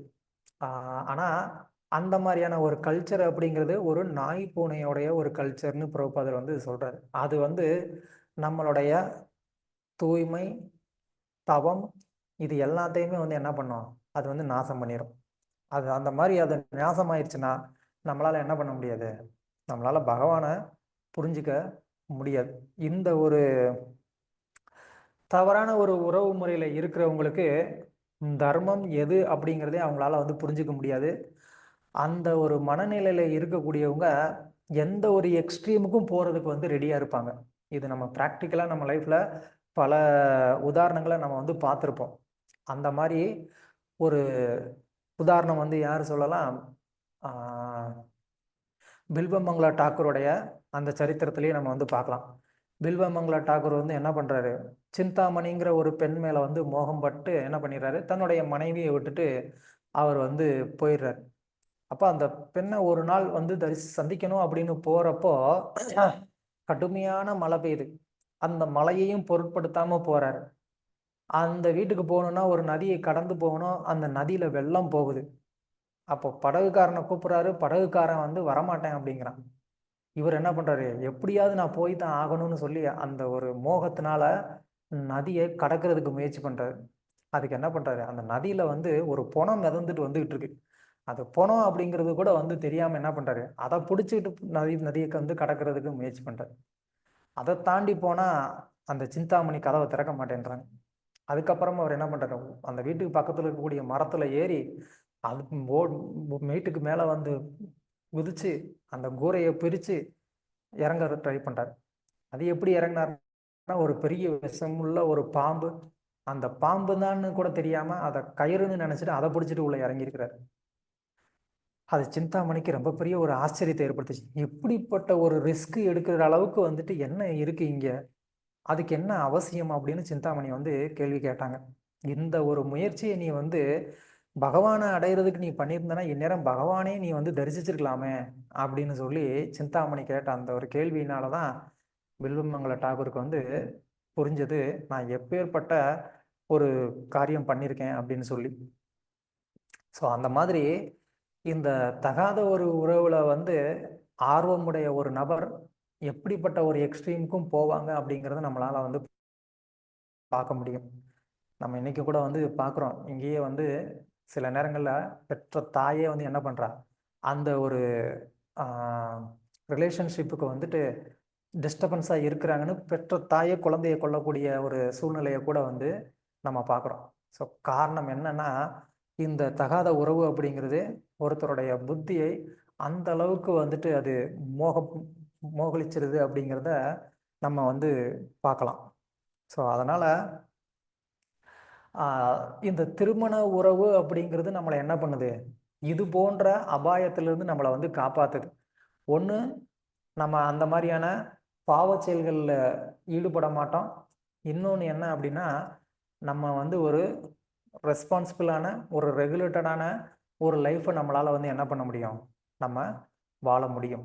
அதை நம்மளுடைய சனாதன தர்மம் அப்படிங்கிறது மட்டும் இல்லை, அனைத்து மதமுமே இதை வந்து ஏற்றிருக்கக்கூடிய ஒரு விஷயம்.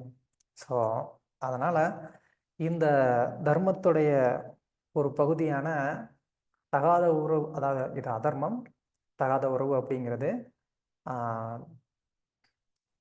அதை ஒருத்தர் வந்து என்ன பண்ணணும், விட்டுட்டு முறைப்படியான ஒரு வாழ்க்கையை வாழ்கிறதுக்கு அவர் வந்து முயற்சி செய்யணும்.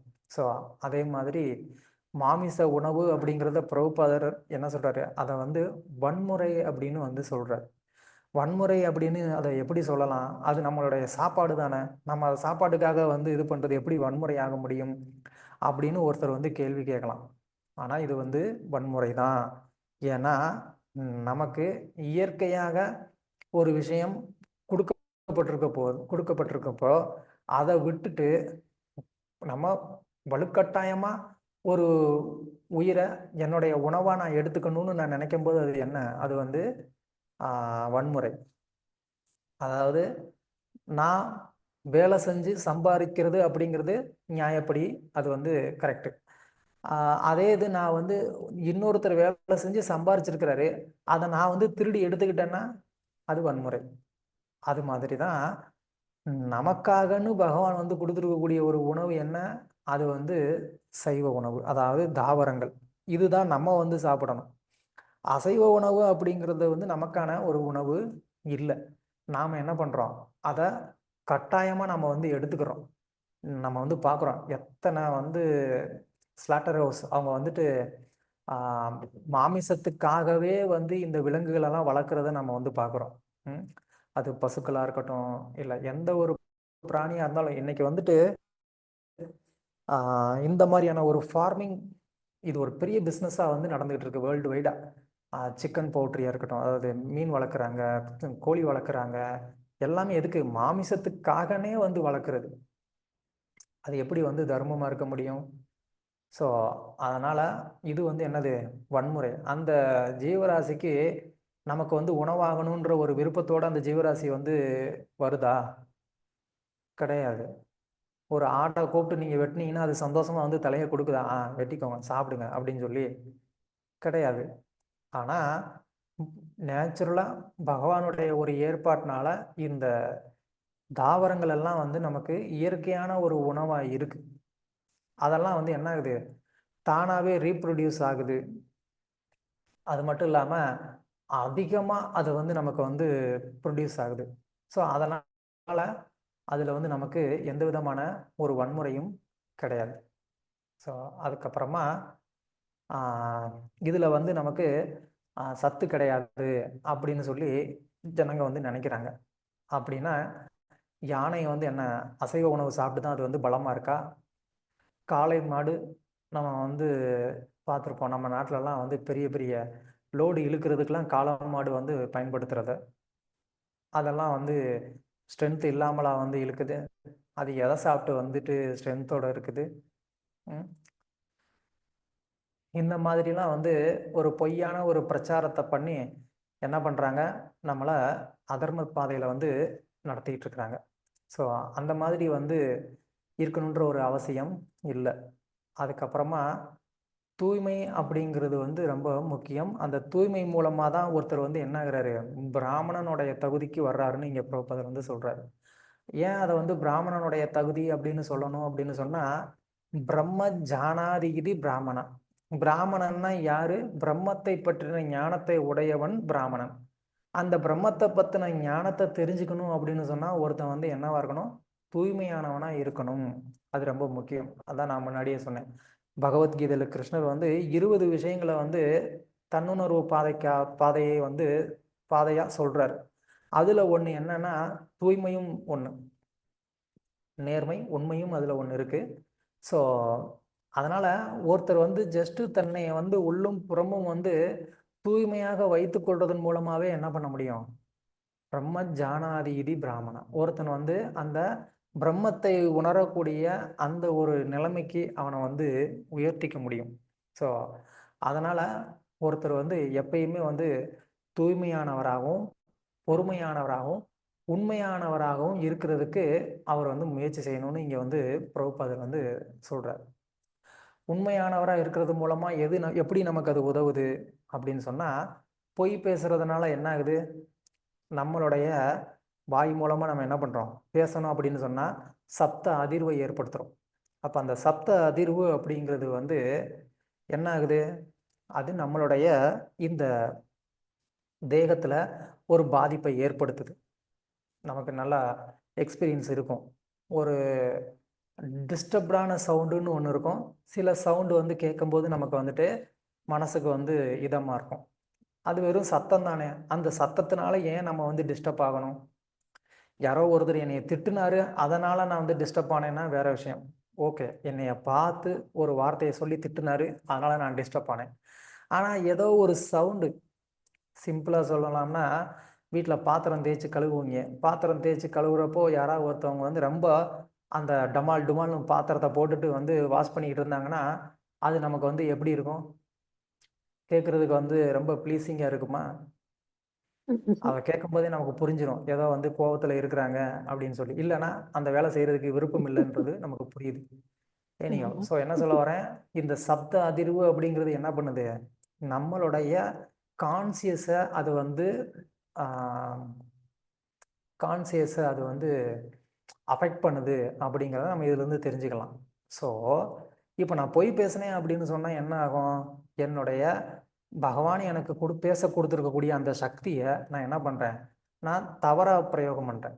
அந்த ஒரு பொய்யான அந்த வார்த்தைகள், அந்த சப்தங்கள் அது வந்து என்ன பண்ணும்? என்னுடைய மனசு, இன்டெலிஜென்ட் இது எல்லாத்தையுமே அது வந்து பொல்யூட் பண்ணும். அப்போ அந்த பொல்யூட்டடா இருக்கக்கூடிய அந்த மனசுனாலயும், புத்தினாலயும் நான் என்ன பண்ண முடியாது? பகவான பத்தின விஷயங்கள நான் கிரகிக்க முடியாது. பகவான பத்தின விஷயங்கள நம்மளால வந்து ஏன் மெடிடேட் பண்ண முடியல? ஏன் பகவான நம்மளால வந்து ரொம்ப தீர்க்கமா நம்மளால மெடிடேஷன் பண்ண முடியல? எல்லாரும் சொல்லுவோம், "ஹரே கிருஷ்ணா மகாமந்திரம் ஜெபம் பண்றோம் பிரபு. ஆனா ஜெபம் பண்ணும்போது கான்சன்ட்ரேஷன் எங்கெங்கேயோ போகுது பிரபு" அப்படின்னு நம்ம சொல்லுவோம். அதுக்கு அடிப்படையான காரணம் என்னன்னா, நம்ம பலவிதமான விஷயங்களுக்கு மேல வச்சிருக்கக்கூடிய ஆசை. ஒண்ணு மனதுடைய தவம். நான் முன்னாடியே சொன்ன மாரி, மனதுக்கான ஒரு தவம் நம்மகிட்ட கிடையாது. அது எப்பவும் பலவிதமான விஷயங்களுக்கு மேல ஆசைப்பட்டுக்கிட்டே இருக்கு. அதனால வந்து மனசு என்ன ஆகுறதில்ல, கண்ட்ரோல் ஆகுறதில்ல.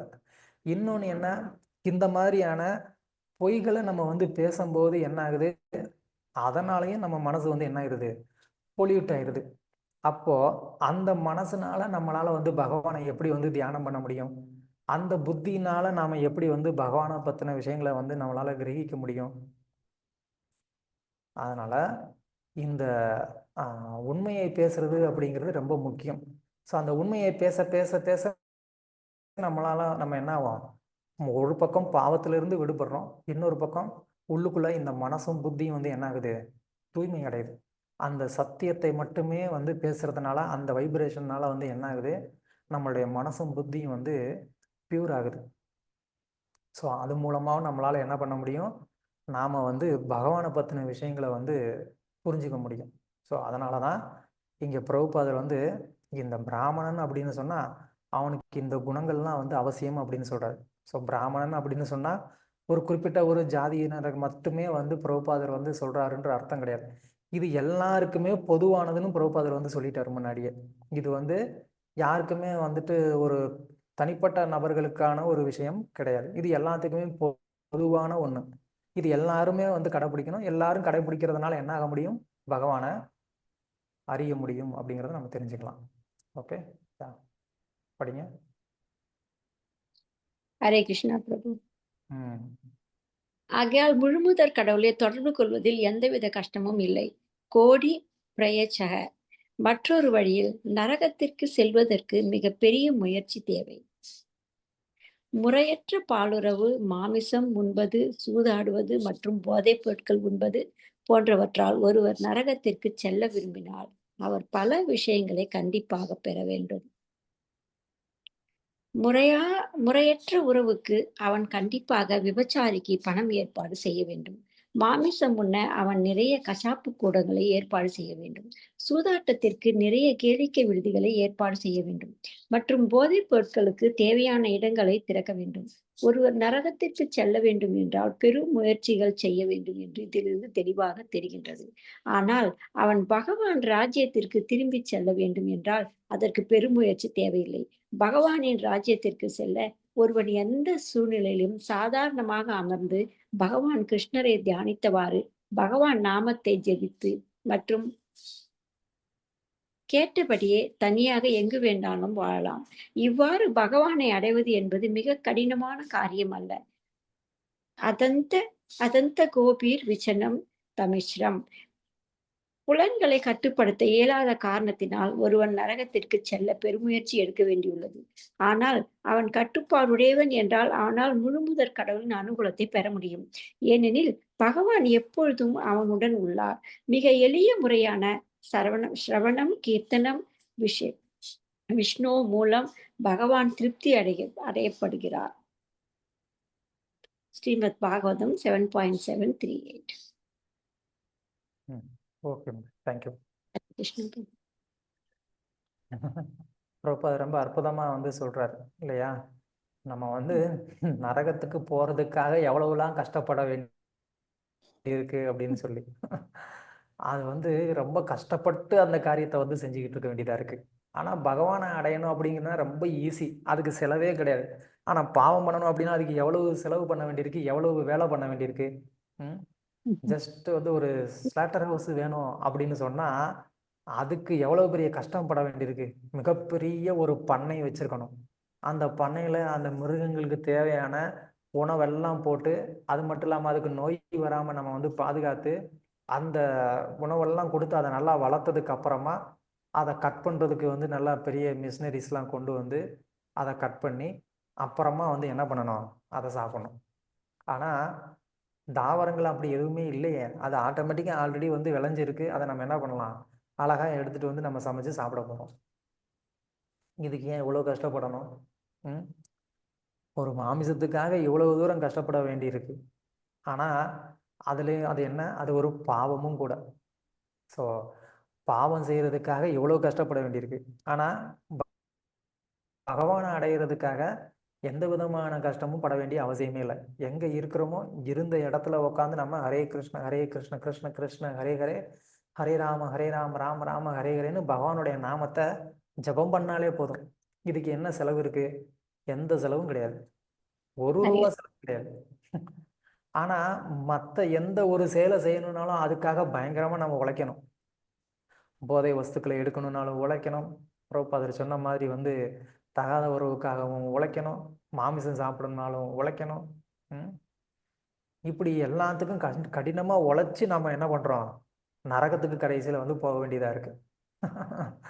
சாஸ்திரத்துல வந்து இதுக்கான தண்டனைகள்லாம் வந்து சொல்லியிருக்கிறத நம்ம கேட்டோம் அப்படின்னா பயங்கரமான தண்டனைகள் வந்து சாஸ்திரத்துல வந்து சொல்லப்பட்டிருக்கு. இந்த மாதிரியான பாவ செயலில் ஈடுபட்டிருக்கக்கூடிய ஒரு ஜீவாத்மா நரகத்துக்கு போகக்கூடிய அந்த பாதையே ரொம்ப கொடூரமான ஒரு பாதை. எப்படிப்பட்ட அந்த பாதையில் அந்த ஜீவாத்மா போகும் அப்படின்னு சொன்னா, நடந்து போகக்கூடிய அந்த பாதை வந்து கடுமையான ஒரு வெயில் இருக்கும். கடுமையான ஒரு வெயில், ஹீட் அப்படி இருக்கும். அங்க அந்த பாதையில உங்களுக்கு ஒரு மரம் கூட இருக்காது. அது மட்டும் இல்லாம கீழே அந்த நடந்து போகக்கூடிய அந்த தரையில இருக்கக்கூடிய மண்ணு அது அப்படியே வந்து ஒன்றும் ஒரு என்ன சொல்லலாம், ஒரு நெருப்பு பொறி மாதிரி இருக்கும். நம்ம ஊர் பக்கம்லாம் வந்து மாரியம்மன் திருவிழாவில் பார்த்தீங்கன்னா அப்படியே அந்த நெருப்பு மேலே நடப்பாங்க. அந்த மாதிரி வந்து அந்த பாதை முழுவதும் இருக்கும். இந்த மாதிரி பாதையை வந்துட்டு பல 100 கிலோமீட்டர் வந்து நடந்து போகணும். அங்க வந்து ஒரு வெயில் இருக்காது, குடிக்கிறதுக்கு தண்ணி இருக்காது. இப்படிப்பட்ட அந்த கடுமையான வெயில்ல வந்து நடந்து போகணும். அவன் வந்து நடக்க முடியாம மயக்கம் போட்டு கீழே விழுகவும் முடியாது. கூட வந்திருக்க யமதூதர்கள் வந்து என்ன பண்ணுவான், சாட்டையால் அடிப்பான், எந்திரா நடரா அப்படின்னு சொல்லி. அந்த வழியையும் ஏத்துக்கிட்டு நடந்து போகணும். அதுக்கப்புறமா இன்னொரு இடம் வரும். அந்த இடம் எப்படி இருக்கும் அப்படின்னு சொன்னா கம்ப்ளீட்டா வந்து நிறைய மரங்கள் இருக்கும். அப்போ நமக்கு சந்தோஷமா அச்சா இப்பயாவது வந்துட்டு மரங்கள் வந்ததே அப்படின்னு. அப்படி இல்லை. அந்த மரம் எப்படி இருக்கும்னா, அந்த மரத்திலேயே வந்துட்டு முள்ளு முள்ளா இருக்கும். முள்ளு மரமா இருக்கும். அது மட்டும் இல்லாம அதுல இலைகள் எல்லாமே வந்துட்டு ரொம்ப நீள நீளமான இலைகள் இருக்கும். அந்த இலைகள் எல்லாம் வந்து எப்படி இருக்கும்னா, அதெல்லாமே வந்துட்டு இலை மாரி இருக்காது. கத்தி மாரி இருக்கும். காத்தடிக்கும். காத்தடிச்சா, அப்பா இப்பதான்டா இவ்வளவு தூரம் வெயில்ல வந்து களைச்சு வந்தோமே, இப்பயாவது காத்தடிக்குதேன்னு நம்ம நெனைக்கலாம். அப்ப என்ன ஆகும், அந்த மரத்துல இருந்து அந்த இலைகள்லாம் உதிரும். அந்த இலைகள் எல்லாம் வந்து என்ன பண்ணும், அந்த நபர் மேல வந்து அப்படியே ஒவ்வொரு இலையும் ஒரு கத்தி மாரி வந்து குத்தும். அப்படி வந்து குத்தி கிழிக்கும் அவனுடைய உடலெல்லாம். அவன் எங்கேயும் ஓடி ஒளியவே முடியாது. கம்ப்ளீட்டா அந்த மரங்களா தான் அந்த காடு முழுக்க இருக்கும். அப்படிப்பட்ட அந்த காட அவன் வந்து என்ன பண்ணணும், கடந்து பல 100 மைல் போகணும். அத தாண்டி போனா, அதுக்கப்புறமா இன்னொரு இடத்துல எப்படி இருக்குமா, கொடூரமான மிருகங்கள் எல்லாம் இருக்கும். இவன் இந்த பிறவியில இங்க வந்து நெறைய மிருகங்கள கொன்னு சாப்பிட்டான் இல்லையா? அந்த மிருகங்கள் எல்லாம் வந்து அங்க வந்து என்னவா இருக்கும், கொடூரமான மிருகங்களா மாறி நிக்கும். வல்லுரு அப்படின்னு சொல்லி பல விதமான விலங்குகள்லாம் இருக்கு. அது என்ன பண்ணும், உனக்காக தான்டா காத்துக்கிட்டு இருந்தேன் அப்படின்னு சொல்லி என்ன பண்ணும், அப்படியே கடிச்சு கொதறும். அது நிஜமாவே கடிச்சு கொதறும். பயங்கர வேதனை இருக்கும். ஆனா, நமக்கு மரணம் ஏற்படாது. அந்த வேதனைய மட்டும் அனுபவிச்சு, அத தாண்டி நம்ம வந்து நரகத்துக்குள்ள அப்புறமா தான் போகணும். இதெல்லாம் நரகம் கிடையாது. இதுக்கு அப்புறமா தான் நரக தண்டனை அப்படிங்கிறதே வருது. அந்த நரக தண்டனையில பலவிதமான தண்டனைகள் வந்து இருக்கு. அங்க வந்து ஒரு சாட்டை வந்து கையில வச்சிருப்பான் யமதூதன். அந்த சாட்டை வந்து எப்படி இருக்கும்னு சொன்னா, அந்த கயர்ல ஃபுல்லா வந்து அந்த சாட்டை அப்படிங்கிறதே இரும்பு சங்கிலி மாரி இருக்கும். அதுல எல்லாம் வந்து இரும்புனால கொக்கிகள் வந்து அதுல இருக்கும். அவன் வந்து ஓங்கி ஒரு அடி அடிச்சான்னா, அந்த சாட்டை வந்து என்ன பண்ணும், அப்படியே உடம்புல வந்து சுத்திக்கும். அந்த சுத்தும்போது என்ன ஆகும், அந்த கொக்கி எல்லாம் வந்து அந்த சதையில வந்து அப்படி அப்படியே வந்து கொக்கிக்கு வந்து மாட்டிக்கும். அப்புறமா என்ன பண்ணுவான், அவன் வேகமா வந்து இழுப்பான். அப்படி இழுக்கும்போது என்ன ஆகும், அந்த கொக்கிகளெல்லாம் அந்த சதையில வந்து மாட்டி அப்படியே வந்து அந்த சதைய வந்து பீஸ் பீஸா கிழிச்சு எரியும். அப்படியே அவனுடைய உடம்புல இருக்கக்கூடிய அந்த சதைகள் எல்லாம் வந்து கிழிச்சு, அவன் வந்து அன்கான்சியஸ்ல வந்து கீழ விழுவான். அப்படிப்பட்ட ஒரு நிலைமையில திரும்பவும் வந்து அவன எழுப்புவாங்க. இப்படி வந்து பல 100 ஆண்டுகள் இல்ல 1000 ஆண்டுகள் கூட வந்து என்ன ஆகலாம், நரக தண்டனை அனுபவிக்கலாம். இது ஒரு ஒரு ஒரு தண்டனை. இது மாதிரி இன்னும் வந்து பலவிதமான தண்டனைகள் வந்து இருக்கு. இப்படியெல்லாம் வந்து நரகத்துல தண்டனை அனுபவிக்கிறதுக்கு வந்து என்ன பண்ணிட்டு இருக்கிறோம், இந்த பௌதிக உலகத்துல கஷ்டப்பட்டு உழைச்சு நம்ம சம்பாரிச்சு அந்த பாவத்தை வந்து சேர்த்து என்ன பண்றோம், அந்த பாவத்தை செஞ்சு அந்த கர்மாவை சேர்த்துட்டு நரகத்துல போய் தண்டனை அனுபவிக்கணும். சரி, அங்க இன்னும் பயங்கரமான தண்டனைகள்லாம் இருக்கு. வைத்தரணின்னு ஒரு நதி ஓடும். அந்த நதியே வந்து எப்படின்னா ரத்தம், சீல், ஜலம், என்னது, உடல்ல வந்து பஸ், அந்த புண்ணு வந்தா பஸ் வருமே சலம், அது, சளி, நம்ம மியூக்கஸ், உடல்ல இருந்து ஒரு சளி வருமே அது, அதுக்குள்ள நிறைய புழுக்கள் இருக்கும். சலம், மலி, இது மலம், இதெல்லாம் வந்து ஓடக்கூடிய ஒரு நதியா இருக்கும். அந்த நதியில போட்டு முக்கி எடுப்பாங்க. அந்த மூச்சு முட்டி நம்ம வந்து தண்ணிக்குள்ள விழுந்தா என்ன பண்ணுவோம், தண்ணி குடிப்போம். அது மாதிரி என்ன பண்ண வேண்டியிருக்கும், அதெல்லாம் குடிக்க வேண்டியிருக்கும். அப்படி அந்த நதியில பல ஜென்மங்கள் வந்து கஷ்டப்பட வேண்டியிருக்கும். இப்படி ஏகப்பட்ட தண்டனைகள் இருக்கு. இதை அடையிறதுக்கா இங்க வந்து இவ்வளவு தூரம் கஷ்டப்படணும். அதுக்கு எந்த விதமான கஷ்டமும் படாம நிம்மதியா வந்து பகவானுக்கு வந்து எந்த விதமான செலவும் இல்லாம பக்தி பண்ணா சந்தோஷமா எங்கேயும் இருக்கலாம். நம்ம வந்து என்ன பண்ணலாம், இந்த உடலை விட்டதுக்கு அப்புறமா அடுத்த வாழ்க்கையும் நமக்கு வந்துட்டு ரொம்ப ஒரு நல்ல வாழ்க்கையா வந்து இருக்கும். ஸோ அதனால ஒருத்தர் வந்து இந்த மனித பிறவியை வந்து என்ன பண்ணணும், பகவானுடைய ஒரு சேவையில ஈடுபடுத்துறதுக்கு வந்து பயன்படுத்தணும். ஸோ அது வந்து பாகவதத்துல வந்து சொல்றாங்க, நம்ம செய்யக்கூடிய இந்த தர்மம் அப்படிங்கிறது வந்து என்ன பண்ணணும், அதப்பும்பி துஜசிரஷ்டாம் வர்ணாசிரம விபாகச்ச ஸ்வனுஷ்டிதஸ்ய தர்மஸ்ய சம்சித்திர் ஹரிதோஷனம். ஒருத்தர் வந்து தன்னுடைய இந்த வர்ணாசிரம கடமைகள்னால வந்து என்ன பண்ணணுமா, பகவானை வந்து திருப்திப்படுத்தணும். பகவானுடைய கதைகளுக்கு மேல வந்து அவருக்கு வந்து ஒரு சுவையை வந்து ஏற்படுத்தணும். அப்படி அவர் வந்து அந்த ஒரு கடமைகளை செஞ்சு பகவானுக்கு மேல வந்து ஒரு பக்தி ஏற்பட்டது அப்படின்னா மட்டும்தான் இந்த கடமைகளெல்லாம் செஞ்சதுல நமக்கு வந்து ஒரு பிரயோஜனம். இது எல்லாம் நம்ம பண்ணி பகவானுக்கு மேல ஒரு பக்திங்கிறது வரலன்னா எந்த பிரயோஜனமும் இல்லை. பொதுவா வந்து ஒரு மனுஷன் 60-70 வயசுக்கு மேல ஆச்சு, அவருடைய வாழ்க்கை நீங்க வந்து சக்சஸா அப்படின்னு நம்ம கேட்டோம்னா அவர் என்ன சொல்லுவாரு? எனக்கு என்னங்க வாழ்க்கையில எல்லாமே முடிஞ்சிருச்சுங்க. நல்ல கல்யாணம் ஆச்சு, நல்ல மனைவி, நல்ல குழந்தைங்க, அவங்கள நல்லா படிக்க வச்சேன், நல்ல வேலையில வாங்கி கொடுத்தேன், கல்யாணம் பண்ணி வச்சேன், அவங்களுக்கும் குழந்தை பிறந்துருச்சு. ஸோ அவங்களும் படிச்சுட்டு இருக்கிறாங்க. என்னுடைய டியூட்டி எல்லாத்தையும் நான் முடிச்சிட்டேன். என்னுடைய வாழ்க்கை சக்ஸஸ். இனிமேல் நான் வந்து கவலை இல்லை. நான் இருக்கிறதுனோ போகிறனோ அதை பற்றி எனக்கு கவலை இல்லைங்க அப்படின்னு வந்து சொல்லுவாங்க. ஆனால் முக்கியமாக வந்து ஒரு வேலை பண்ணலாம் அப்படிங்கிறத யாருமே வந்து யோசிக்கிறது இல்லை. பகவானுக்கு பக்தி பண்ணலாம் அப்படிங்கிறத யாருமே யோசிக்கிறது இல்லை. அதனால கம்ப்ளீட்டா அவர் லைஃபே வந்து ஃபெயில் ஆயிருச்சு அப்படிங்கிறது அவருக்கு வந்து புரியல. என்ன பண்றது? அந்த மாதிரி தான் வந்து இந்த மனித வர்க்கம் இன்னைக்கு சூழ்நிலையில இருக்குது. ஆனா அது நம்மளுடைய முக்கியமான ஒரு டியூட்டி இல்லை. பகவானுடைய பக்தி தொண்டில் ஈடுபடுறது தான் நம்மளுடைய முக்கியமான டியூட்டி. நம்ம வந்து எந்த அளவுக்கு படித்தோம் சம்பாதிச்சோம் அப்படிங்கிறது எல்லாமே வந்து செகண்டரி. ஏன்னா இங்கே நான் எவ்வளோ வேணாலும் நான் சம்பாரித்து ஒரு அக்கௌண்ட்டில் நான் போட்டுட்டு போகலாம். ஸ்விஸ் பேங்க்கில் வந்துட்டு நான் போட்டுட்டு போகலாம், இறந்துடுறேன். அடுத்த பிறவியில் நான் தாங்க இதை போட்டேன் அப்படின்னு சொல்லி போன பிறவியில் நான் எந்த ஒரு சைன் போட்டனோ அதே சைன் இப்போ கூட எனக்கு போட வருதுன்னு வச்சுக்கோங்க. அப்படி நான் வந்து சைன் போட்டேன்னா எனக்கு பேங்க்கில் பணம் கொடுத்துருவானா? சொல்லுங்க, என்ன நடக்கும்? கொடுக்க மாட்டேன். இல்லம்மா. என்ன நடக்கும்? போலீஸ்ல தான் பிடிச்சு கொடுப்பாங்க. ஃபோர்ஜரி 420 சொல்லி போலீஸ் பிடிச்சிருவாங்க இல்லையா? அதனால இந்த பிறவில என்னதான் கஷ்டப்பட்டு இதெல்லாம் சேர்த்தாலும் அடுத்த பிறவில இது நமக்கு ₹1 கூட கைக்கு வராது. ஆனா பக்தி தொண்டு அப்படி இல்லை. நம்ம சிரமமே இல்லாம பகவானுடைய நாம ஜபத்துல ஈடுபட்டு நம்ம சேர்க்கறது எல்லாமே வந்து புண்ணியம்ங்கிற பேங்க் அக்கௌண்ட். இந்த பேலன்ஸ் நம்ம நல்லா வந்து சேர்த்துக்கிட்டோம் அப்படின்னா அடுத்த பிறவிக்கும் அது வந்து பிரயோஜனமா இருக்கும். ஸோ அதனால இந்த தர்மத்துடைய 4 தூண்களை நம்ம வந்து சரியாக வந்து புரிஞ்சுக்கிட்டு நம்ம இந்த பக்தி தொண்டை நம்ம சரியாக பண்ணோம் அப்படின்னு சொன்னால் இந்த அதர்மத்தில் இருந்து நாம் வந்து விடுபடலாம். கலியுடைய அந்த பாதிப்புல இருந்து நாம் விடுபடலாம். ஓகே, கிருஷ்ணா. எத்தனை விதமான சமய கொள்கைகள் உள்ளன, அவை யாவை? சொல்லுங்க.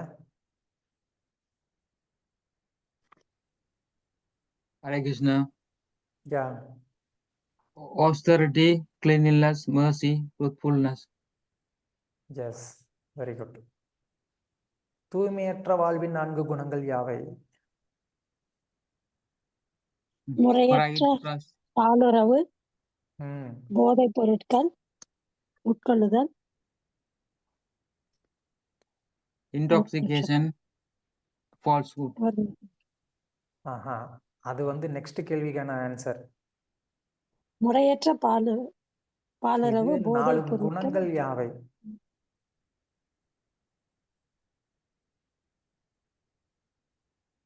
கலி மாமிசம் வசிக்கக்கூடிய உள்ளுதல். 4 இடங்கள் அப்படிங்கிறது நீங்க இப்ப சொல்லிட்டீங்க. ஆனா அதோடைய குணங்கள் தான் கேக்குறாங்க. தூய்மையற்ற வாழ்வின் 4 குணங்கள். தற்பெருமை, விபச்சாரம், குடி, பொய். அதா பிரபு. Very good. அது தற்பெருமை. தற்பெருமை, தீய பழக்கம், விபச்சாரம், குடி, பொய். இது இந்த பொய், குடி இதெல்லாமே வந்து அதோடைய 4 குணங்கள். ஓகே, களி வசிக்கக்கூடிய 4 இடங்கள் சொல்லிட்டீங்க. 4 ஒழுக்க கட்டுப்பாட்டு விதிமுறைகள் யாவை? தவம், தூய்மை, தயை மற்றும் உண்மை. அதுவும் இல்லையா பிரபுஜி? அது தர்மத்துடைய 4 இது. அது முதலே நம்ம சொல்லிட்டோம். இதுக்கு வந்துட்டு 4 கட்டுப்பாட்டு விதிகள் என்ன நமக்கு கடைபிடிக்கக்கூடியது? முறையான திருமணம், அப்புறம் மாமிசம் உண்ணாமல் இருப்பது, எஸ். சூதாட்ட கேம்பிளிங் விளையாடாம அண்டு பொய் பேசாம இருக்கிறது. யா, வெரி குட். அதுதான் 4 Thank you. கட்டுப்பாட்டு விதிகள் நமக்கு வந்து கொடுத்திருக்காங்க. ஓகே. நாம் ஏன் ஒழுக்க கட்டுப்பாட்டு விதிமுறைகளை பின்பற்ற வேண்டும்? பகவானை அடையறதுக்காக பிரபு. இந்த நரகத்துக்கு போகாம அந்த துன்பத்தை எல்லாம் அனுபவிக்காம. Okay, S. ஏன்னா இந்த ஒழுக்க கட்டுப்பாட்டு விதிமுறைகள் மூலமா நம்மளால பகவானை பத்தின அந்த ஞானத்தை நம்மளால எளிமையா புரிஞ்சுக்க முடியும். ஓகே, அவைகளை நாம் கடைபிடிப்பதால் நாம் அடையும் நன்மைகள் யாவை? இந்த நரகத்துல போயிட்டு அந்த துன்பத்தை எல்லாம் அனுபவிக்காம பகவானோட இப்போ நீங்க சொன்ன மாதிரி அந்த மரம் எல்லாம் வர இலையெல்லாம் வந்து நம்மள இந்த மாதிரி ஒரு மீக்கஸ் ஃபீசிஸ் அந்த இடத்தெல்லாம் போய் நம்ம இருக்க வேண்டியதா இருக்கும். அப்புறம் Yes. கால்ல செருப்பு இல்லாம அவ்வளோ ஒரு வெயில்ல நடக்க வேண்டியதான ஒரு சூழ்நிலை வரும். Yeah. இதெல்லாம் Good. கேட்க பிரபு பகவானே. இவளை துன்பகரமான கடைப்பிடிக்கலாத பிரபு ஜடவாழ்விலிருந்து நாங்கள் தூய்மை அடைகிறோம் நாம் தானே. நம்மை எப்படி பாதுகாக்க முடியும்? ஆமா. துன்பகரமான ஜடவாழ்விலிருந்து நம்மை நாம் எப்படி பாதுகாக்க முடியும்? Only the way of chanting, Yeah. association. Yes, very good. பக்தருடைய சங்கம், பகவானுடைய நாம ஜபம். Very good. எது மிகவும் எளிமையான வழி? கிருஷ்ண உணர்வு வாழ்வா அல்லது கட்டுண்ட வாழ்வில் சிக்க வைப்பதற்கான பெரும் முயற்சியா? கிருஷ்ண உணர்வு வாழ்வு தான் ஈஸி பிரபு. அப்படின்னு ஆனா அதான் இந்த easy. படிக்கும்போது ஒரு இடத்துல உட்காந்து நிம்மதியா பகவானோட நாமத்தை ஜெபிச்சுட்டு ஏன்னா அங்க கிடைக்கிற கொஞ்சம் சிம்பிளான திங்ஸ சாப்பிட்டுக்கிட்டு உயிர் வாழ்றது ஈஸி. ஆனா அது மாதாஜி நம்ம எல்லாரும் ஐ மீன் சாதாரணமா சொல்றேன், we all are trying to get into நரகா தான். இதுக்கு இப்படி பண்ணணும், அதுக்கு அப்படி பண்ணணும். இப்ப நம்ம இந்த லாஸ்ட் பேராகிராஃப்ல படிக்கும்போது ரொம்ப பெருமுயற்சி பண்றோம். ஒரு ப்ராஸ்டியூட் கிட்ட போனோம்னா அதுக்கு ஒரு பைசா, ஒரு கேம்லிங் போனோம்னா அதுக்கு ஒரு பைசா, எப்படியாவது கஷ்டப்பட்டு நம்ம சம்பாதிக்கிறோம்.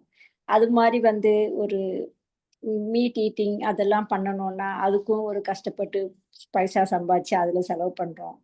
ஆனா வந்து இது தூய்மையான வழி. இப்படி நீங்க ஸ்மரணம் பண்ணுங்க, இங்க சாண்டிங் நடக்கிறது, இங்க வாங்கோ, தாமோதர மந்திரிக்கு இங்க வாங்கோ அப்படின்னா ஜனங்க வந்து மக்கள் வந்து அத பெருசாவே எடுத்துக்கிறது இல்லையே மாதாஜி. எளிமையான வழின்னு பார்க்கும்போது இதுதான் எளிமையான வழின்னு ஜனங்களுக்கு வந்து they are not understanding very well இல்லைங்களா பிரபு? அதனாலதான் பிரபுபாதர் வந்து என்ன சொல்லுவார்னா, கிருஷ்ணா கான்சியஸ் வந்து சிம்பிள் மைண்டட் பீப்புளுக்கு வந்து ரொம்ப சிம்பிள், காம்ப்ளிகேட்டட் மைண்டட் பீப்புளுக்கு அது காம்ப்ளிகேட்டட் அப்படிம்பாரு. காம்ப்ளிகேட்டட். ஆனா அது வந்து பிரபு காம்ப்ளிகேட்டட் நான் complicated it is based on your kala karma குணாவா இல்ல நம்ம அசோசியேஷன்ல இருக்கிறதா பிரபு? காம்ப்ளிகேட்டட் அப்படிங்கிறது வந்து ஒரு தனி மனிதனுடைய ஒரு ஆசை, அறியாமையை பொறுத்து இருக்கு. அவன் எந்த அளவுக்கு பௌதிகமான விஷயங்களை அனுபவிக்கணும்னு ரொம்ப ஸ்ட்ராங்கா அவன் வந்து இருக்கிறானோ அந்த அளவுக்கு அவனுக்கு இது வந்து காம்ப்ளிகேட்டடா இருக்கும். எந்த அளவுக்கு ஒருத்தன் வந்து தன்னுடைய வாழ்க்கை பெரும் துயரமானதா இருக்கு, இந்த துயரத்திலிருந்து நான் வெளியில வரணும்னு நினைக்கிறானோ அவனுக்கு இது வந்து சிம்பிளா இருக்கும். கரெக்டா? ஓகே பிரபு. ஆனா இப்போ இந்த இருக்கிற கலியுகத்துல வந்து பிரபு இந்த யங் ஜெனரேஷன் தான் பிரபு ரொம்ப மோட்டிவேட்டா நம்மள அவங்கள கொண்டு வரணும். அது முடிய மாட்டேங்கிறதே பிரபு. அதுதான் இந்த சொல்லுவாங்க, யங் ஜெனரேஷனுக்கு வந்து நான் எனக்கு அசைன்மெண்ட் இருக்கு, இது இருக்கு, அது இருக்கு. இந்த கிருஷ்ண கான்சியஸ் இன்வால்வ்மெண்ட்டே வந்து என்னதான் அது பேசிக்கா நிறைய பேர் சொல்றா நம்ம வந்து யாரையும் ஃபோர்ஸ் பண்ணக்கூடாது, it has to come spontaneously அப்படின்ற மாதிரி. ஆனா ஸ்பான்டேனியஸா வரும்னு பார்த்துட்டே இருந்தாலும் நமக்கும் ஓரளவுக்கு அந்த பொறுமைன்றது குறைஞ்சு போயிடுறது பிரபு. இல்ல ஸ்பான்டேனியஸா வர்றது அப்படிங்கறதெல்லாம் வந்து சாத்தியமே கிடையாது. இப்ப நீங்க குழந்தைங்க வந்து உண்மையா இருக்கணும், பொய் பேசக்கூடாதுங்கிறது அது ஸ்பான்டேனியஸா வருமா இல்ல நம்ம அவங்களுக்கு கத்துக் கொடுக்கணுமா? நம்ம கத்துக் கொடுக்கணும், கரெக்ஷனும் பண்ணணும் பிரபு. அப்ப நம்ம கத்துக் கொடுக்காம குழந்தைங்களுக்கு பொய் பேசக்கூடாதுங்கிறது தெரியுமா? திருடக்கூடாதுங்கிறது தெரியுமா? தெரியாது. அது மட்டும் ஏன் நம்ம வந்து ஸ்பான்டேனியஸா வரணும்னு சொல்ல மாட்டேங்கிறோம்? ஆனா பக்தி மட்டும் வந்து உங்களுக்கு ஸ்பான்டேனியஸா வரணும். ஏன் நீங்க இப்படி வந்து ஃபோர்ஸ் பண்றீங்கன்னு கேக்குறீங்க. ம். லாஜிக்கே இல்லையே. இல்ல பிரபு, இப்ப சில பேர் வீட்ல என்ன சொல்றாங்க, அவனுக்கு பிடிக்கல, குழந்தைக்கு வர இஷ்டம் இல்ல, இஸ் நாட் இன்ட்ரெஸ்டட் அப்படின்னும்போது, அப்ப நம்ம சொல்றோம், இல்ல கொஞ்சம் மொல்ல எடுத்து சொல்லுங்க, கொஞ்சம் கிருஷ்ண பிரசாதம் கொடுங்க, கொஞ்சம் கொஞ்சம் மொல்லமா கூட்டிட்டு வாங்க, ஒரேடியா ஃபோர்ஸ் பண்ணாதீங்கோ அப்படின்னு நம்ம சொல்றோம். ஃபோர்ஸ் பண்றது பண்ணலங்கிறது வேற. நான் என்ன சொல்றேன், அந்த நாலேஜை கொடுக்கணுமா கொடுக்க கூடாதா? கண்டிப்பா Prabhu, we are giving, we are ready to give Prabhu, but accept ஆ. பண்ணிக்கணுமே பிரபு. அதுக்கு தான் நான் சொன்னேன், அது அவங்களுக்கு எந்த அளவுக்கு இந்த உலகத்தை வந்து என்ஜாய் பண்ணணுங்கிற ஒரு ஸ்ட்ராங் டிசைர் இருக்கோ அதுல தான் அது டிபெண்ட். ஓகே. அவங்களுக்கெல்லாம் வந்து எது சக்சஸ் அப்படின்னு சொன்னா, இப்ப நான் சொன்ன மாதிரி இப்படி ஒரு வாழ்க்கையை வாழ்றது தான் அவங்க சக்சஸ்ன்னு அவங்க நினைச்சுக்கிட்டு இருக்கிறாங்க. ம். அதனால அதுக்காக வந்து என்ன பண்றாங்க, ரொம்ப பிரயத்தனம் பண்றாங்க. அதுதான் சொல்றேன், நம்ம வந்து ரியல் சக்சஸ் என்ன அப்படிங்கிறது நம்ம தான் அவங்களுக்கு சொல்லி புரிய வைக்கணும். கண்டிப்பா வந்துட்டு 2 விஷயம் சொல்லி புரிய வச்சா போதும். இந்த லைஃப் ஒரு லைஃப் கிடையாது. இந்த லைஃப் ம். அப்படிங்கிறது முந்தின பிறவியோடைய ஒரு தொடர்ச்சி. இதுக்கப்புறமா இன்னொரு பிறவி இருக்கு. இத வந்து அவங்களுக்கு வந்துட்டு நீங்க தெளிவா புரிய வைக்கணும். ஒண்ணு. இன்னொன்னு வந்து என்ன, இங்க நீ எவ்வளவுதான் நீ வந்து கஷ்டப்பட்டாலும், இது இந்த லைஃபோட முடிஞ்சு போயிரும். இது உனக்கு அடுத்த ஒரு பிறவிக்கு வரப்போறது கிடையாது. ம். மினிமம் இந்த ஒரு 2 விஷயத்தையாவது அவங்களுக்கு வந்து புரிய வச்சோம் அப்படின்னு சொன்னா கொஞ்சம் யோசிப்பாங்க. அப்ப நான் எதுக்காக ஓடுறேன்? ஏன் வந்து நான் வந்து எதுக்காக கஷ்டப்படுறேன் அப்படின்னு கொஞ்சமாவது யோசிப்பாங்க. ம். எங்க பிரபு, இந்த யங் ஜெனரேஷன் நம்மள பார்த்தாலே, மாதாஜி எனக்கு நிறைய ஒர்க் இருக்கு Mataji, I have to go Mataji, just coming and like a flying visit ஓடி போயிடுறதுங்க. என்ன பண்றது? இன்னொரு பக்கம் நாம தான் அவங்களுக்கு வந்துட்டு அப்படி ஒரு லைஃப்ப வந்துட்டு அவங்கள அந்த மாதிரி ஒரு லைஃப்ல போட்டிருக்கிறது நம்ம தானே. அப்படி ஒரு எஜுகேஷனை கொடுத்து அப்படி ஒரு லைஃப் ஸ்டைலை வந்து வாழ்றது தான் கரெக்டுன்னு நம்மளும் சின்ன வயசுல இருந்து அவங்களுக்கு காமிச்சிட்டோம். அப்ப அவங்களால இப்ப என்ன பண்ண முடியாது. சடனா வந்து நீங்க இந்த பக்கம் வாங்க அப்படிங்கும்போது அவங்களுக்கு அது கஷ்டமா இருக்கு. கரெக்ட். என்ன பண்ண? நம்ம கொஞ்சம் மாத்திக்கணும் பிரபு. தமிழ்ல ஒண்ணு சொல்லுவாங்களே, தும்ப விட்டுட்டு வாழ பிடிக்கிறதா. ஆள பிடிக்கிற கதை. ஆமா. குழந்தைங்களுக்கு எல்லாம் நம்ம நல்லா இந்த மாதிரி வந்து ஒரு மாடர்ன் எஜுகேஷனை கொடுத்து நல்லா வந்து ஒரு ஆமா. மாடர்ன் சொசைட்டியை காமிச்சு இதுதான் வாழ்க்கை, இதுதான் சக்சஸ்ன்னு வந்துட்டு நல்லா ஊட்டி ஊட்டி வளர்த்துட்டு இப்போ வந்து அதை விட்டுரு இந்த பக்கம் வந்துடுன்னு சொன்னா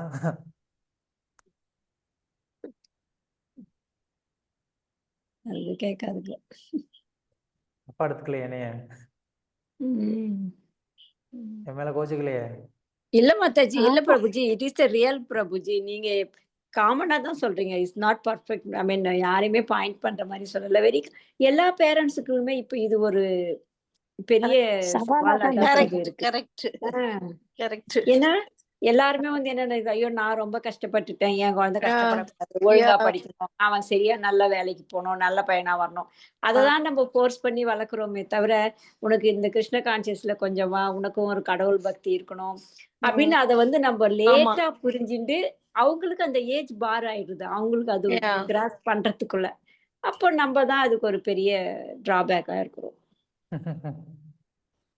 இல்ல இது எல்லாருக்கும், எல்லா பேரண்ட்ஸ்க்கும் உள்ள ஒரு காமன் இதுதான். நான் யாரையுமே நானும் குறை சொல்லல. நம்ம கஷ்டப்பட்டதுனால நம்ம பசங்க கஷ்டப்படக்கூடாதுன்னு நம்ம நினைச்சிடறோம்.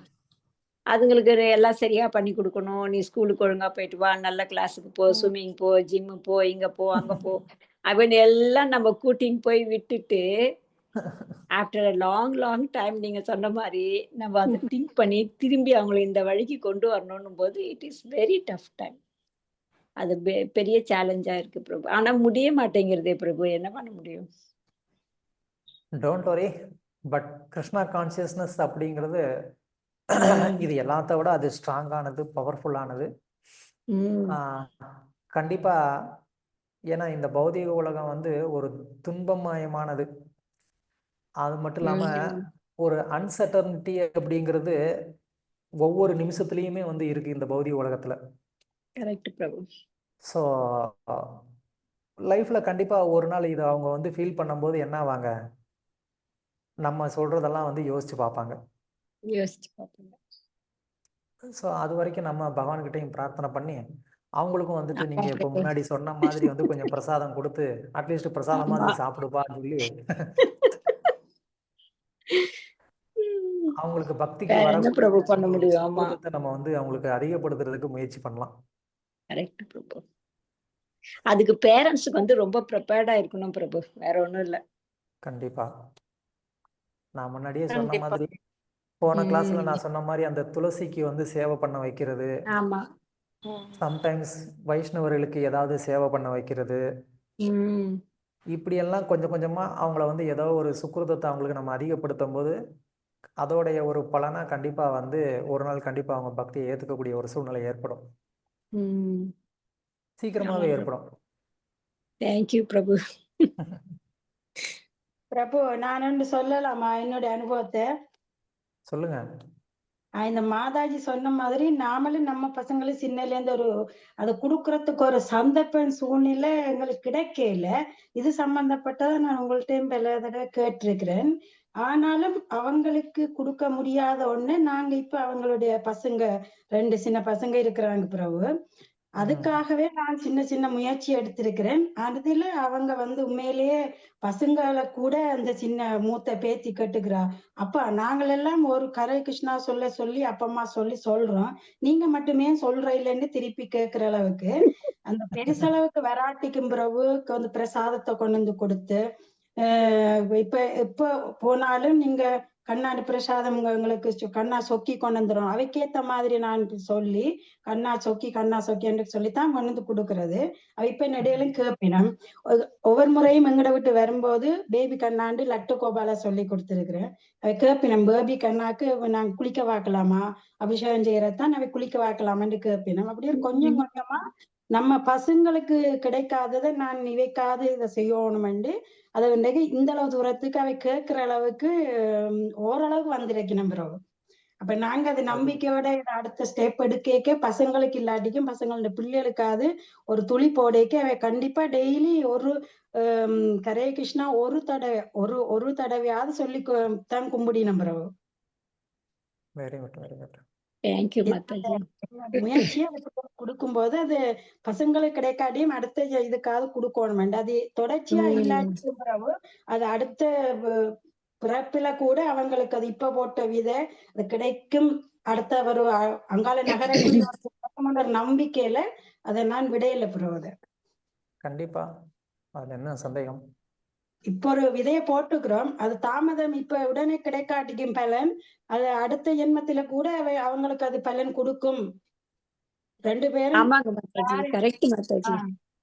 ஏதான் நம்ம பாகவத்திலே என்ன படிக்கிறோம், நீ இப்ப ஸ்பிரிச்சுவல்ல எங்க விட்டியோ அந்த நெக்ஸ்ட் ஜென்மால அங்க இருந்தே கண்டினியூ பண்ணுவ. ஆனா இப்ப நீ என்னதான் படிச்சாலும் பிஹெச்டி படிச்சாலும் டாக்டரேட் படிச்சாலும் என்ன பண்ணாலும் அதெல்லாம் நெக்ஸ்ட் ஜென்மால ஒண்ணுமே வராது. நம்ம இந்த ஸ்பிரிச்சுவல் ஆக்டிவிட்டிஸ் இந்த கிருஷ்ண கான்சியஸை எவ்வளவு தூரம் இப்ப பண்றோமோ அது இன்னும் நிறைய நெக்ஸ்ட் ஜென்மால நிறைய நமக்கு மேலும் மேலும் இம்ப்ரூவ் ஆயிட்டே இருக்க முடியும். அப்படிதானேங்க பிரபு? எஸ், 100%. தேங்க்யூ இனி பிரபு. வேற போற கலியுகத்துல பிரபு உண்மையிலே இப்ப வளர்ந்து வர இப்ப நம்ம பசங்களின் வந்த ஜெனரேஷனை சொல்றேன் பிரபு, ரொம்ப அவைக்கேத்த மாதிரி டீல் பண்றது ரொம்ப கஷ்டம். அவ்வளவுத்துக்கு மூளையும் கூட அவங்கள அவைக்கேத்த மாதிரி வழிய நாங்க முதல் கற்றுக்கொள்ளணும். அவை எப்படி வழிநடத்தணும்ன்றத ரொம்ப கஷ்டம் பிரபு. ஏன்டா இப்ப கூட நான் இந்தியாவில ஒரு நியூஸ் பார்த்தேன், ரொம்ப படி என்று சொன்னதாலேயே தாயை கத்திரிக்கோளால குத்தினு சொல்லி கூட ஒரு சம்பவம் இப்ப வந்தது. அப்படி இப்ப சரியான ஒரு அந்த ஹாஸ்பிட்டல்ல அம்மா இருக்கிறாரு கத்திரிக்கோளால கழுத்துல குத்தினு சொல்லி. அப்படி இப்ப ரொம்ப கஷ்டம் ப்ரோ பிள்ளைகளை டீல் பண்ணி வளர்க்குறன்றது. அதனால அதே சமயத்துல ஆமா மாதாஜி, நீங்க சொல்றது கரெக்ட். அதே சமயத்துல இந்த technology is very well improved. அதனால இந்த பசங்க எல்லாம் ஒரு நம்மள என்ன சொல்றது, எல்லாத்துக்கும் ஒரு கிராஸ் கொஸ்டின். இப்போ நான் கூட நீங்க சொன்ன மாதிரி ஒரு இதுல பார்த்தேன், அந்த அம்மா சொல்றாங்க, "இந்த தேங்காயில தண்ணி எப்படி வந்திருக்கு தெரியுமா? கடவுளுடைய அருளால தான் அதுக்குள்ள தண்ணி இருக்குன்னு." அதுக்கு இந்த பையன் சொல்றான், "இல்ல, இல்ல உனக்கு சயின்ஸே ஒழுங்கா புரியல. அது வேர்லேருந்து தண்ணிய அப்படியே எடுத்துக்கும். இது உனக்கு தெரியாதா?" அப்படின்னு இந்த பையன் அது ஒரு காமெடியா போட்டிருந்தாங்க. அதெல்லாம் நெனச்சு பார்க்கும்போது, உண்மையிலேயே இந்த டெக்னாலஜியும் ஒரு பெரிய நமக்கு ஒரு டிராபேக்க குடுத்துடுறது. அப்ப இன்னொரு கேள்வி என்னன்னா, இப்ப நாங்க கலிபுருஷ பாவனை பத்தி படிக்கிறோம். எல்லாம் கலியுகத்துல கலியுகம் என்று சொல்றோம் பிரபு. நாம எல்லாரும் சரியான ரீதியில எல்லாம் செயற்பட்டு கொண்டு தர்மமா நடந்தா ஏன் பிரபு கலி அவதாரம் எடுத்து இவ்வளவு அது இப்படியான சூழ்நிலை வரப்போகுது பிரபு? அதர்மங்கள் மேல் நோக்கி போய்க்கதானே கலிபுருஷவான் அப்படியா இப்படியான கலிகாலம் போய் கொண்டிருக்கு பிரபு. ஆமா, ஆமா மத்தாஜி நமக்கு கிருஷ்ணர் எப்படி மறுபடியும் இப்ப கல்கி அவதாரம் எடுத்து வரணுமே. ஒவ்வொரு யுகத்துக்கும் வந்து சரியா நடக்கிறதுக்கு முயற்சி எடுத்தா கூட இந்த அதர்மங்கள் குறையும் தானே. அப்பக்கே கலியின் ஆதிக்கம் குறையத்தானே செய்யும் பிரபு. ஒவ்வொரு யுகத்துக்கும் ஒரு யுகத்துக்கான அந்த ஆதிபத்திய தேவதை அப்படிங்கிறது இருப்பாங்க. யுகம் அப்படின்னு சொன்னா நம்ம ஜஸ்ட் அதை வந்து ஒரு காலம் அப்படின்னு நினைச்சுக்க தேவையில்லை. அந்த காலத்துக்கான ஒரு ஆதிபத்திய தேவதையும் இருக்கிறாங்க. ஸோ கலி யுகம்னு சொல்லும்போது அந்த யுகம்ங்கிறது ஒரு காலம். அந்த காலத்தை வந்து கண்ட்ரோல் பண்றதுக்குன்னு ஒரு ஆதிபத்திய தேவதை, அவன் தான் கலிபுருஷன்னு நம்ம வந்து சொல்றோம். அந்த கலிபுருஷன் அவனுடைய காலம் இது, அதனால அவன் செய்ய வேண்டிய வேலையை வந்து அவன் பண்ணுவான். பட் நாம தர்மத்தை வந்து கடைபிடிச்சோம் அப்படின்னா கலியோடைய தாக்கத்திலிருந்து நம்ம வந்து தப்பிக்கலாம். எப்படி வந்து பயங்கரமா வந்து வெயில் அடிக்கலாம். அந்த வெயில் அடிக்கும்போது உங்க கையில குடை இருந்துச்சு அப்படின்னு சொன்னா நீங்க அந்த வெயில்னால பாதிக்கப்படாம நீங்க போகலாம். ஆனா அதுக்காக வந்துட்டு மொத்த உலகத்திலேயே வந்துட்டு சூரிய ஒளி வரக்கூடாதுன்னு சொல்றதுக்கு நமக்கு சக்தி கிடையாது. அது மாதிரி கலியுகம் முழுவதும் வந்து அந்த கலியுடைய தாக்கம் அப்படிங்கிறது இருக்க தான் செய்யும். ஆனா நாம வந்து பகவான் கிருஷ்ணருக்கான அந்த பக்தி தொண்டு நம்ம பண்ணும்போது அதோடைய தாக்கம் நம்மக்கிட்ட இல்லாம இருக்கிறதுக்கு வாய்ப்பு இருக்கு. அதனால நாம நிம்மதியா சந்தோஷமா இருக்கலாம். கலியுகத்துக்குள்ளதான் நாம இப்ப இருக்கிறோம். ஆனாலும் இப்ப நம்ம சந்தோஷமா இல்லையா? பகவானுக்கு சேவை பண்ணிட்டு பக்தி பண்ணிட்டு நம்ம சந்தோஷமா தானே இருக்கிறோம். அதனால இதுதான் வந்து சந்தோஷமா இருக்கிறதுக்கு ஒரே வழி. அதுதான் வந்து நான் பாகவதத்துடைய அந்த ஸ்லோகத்தை வந்து நான் சொன்னேன். யயாத்மா சுப்ரசீததி. பகவானுக்கு அந்த பக்தி தொண்டுல ஈடுபடும் போது மட்டும்தான் அந்த ஆத்மா உண்மையான திருப்தியை அடையும். புரிஞ்சதா? ஓகே பிரபு. நல்லா சொன்னீங்க பிரபு. தேங்க்யூ பிரபு. எஸ். வேற ஏதாவது கேள்வி ஏதாவது இருக்கா? கருத்துக்கள் இன்னைக்கு நம்ம டிஸ்கஸ் பண்ணதுல இருந்து இது சம்பந்தமா ஏதாவது டிஃபிகல்ட்டி ஏதாவது உங்களுக்கு இருக்கு இல்ல ஏதாவது இருந்தா சொல்லுங்க.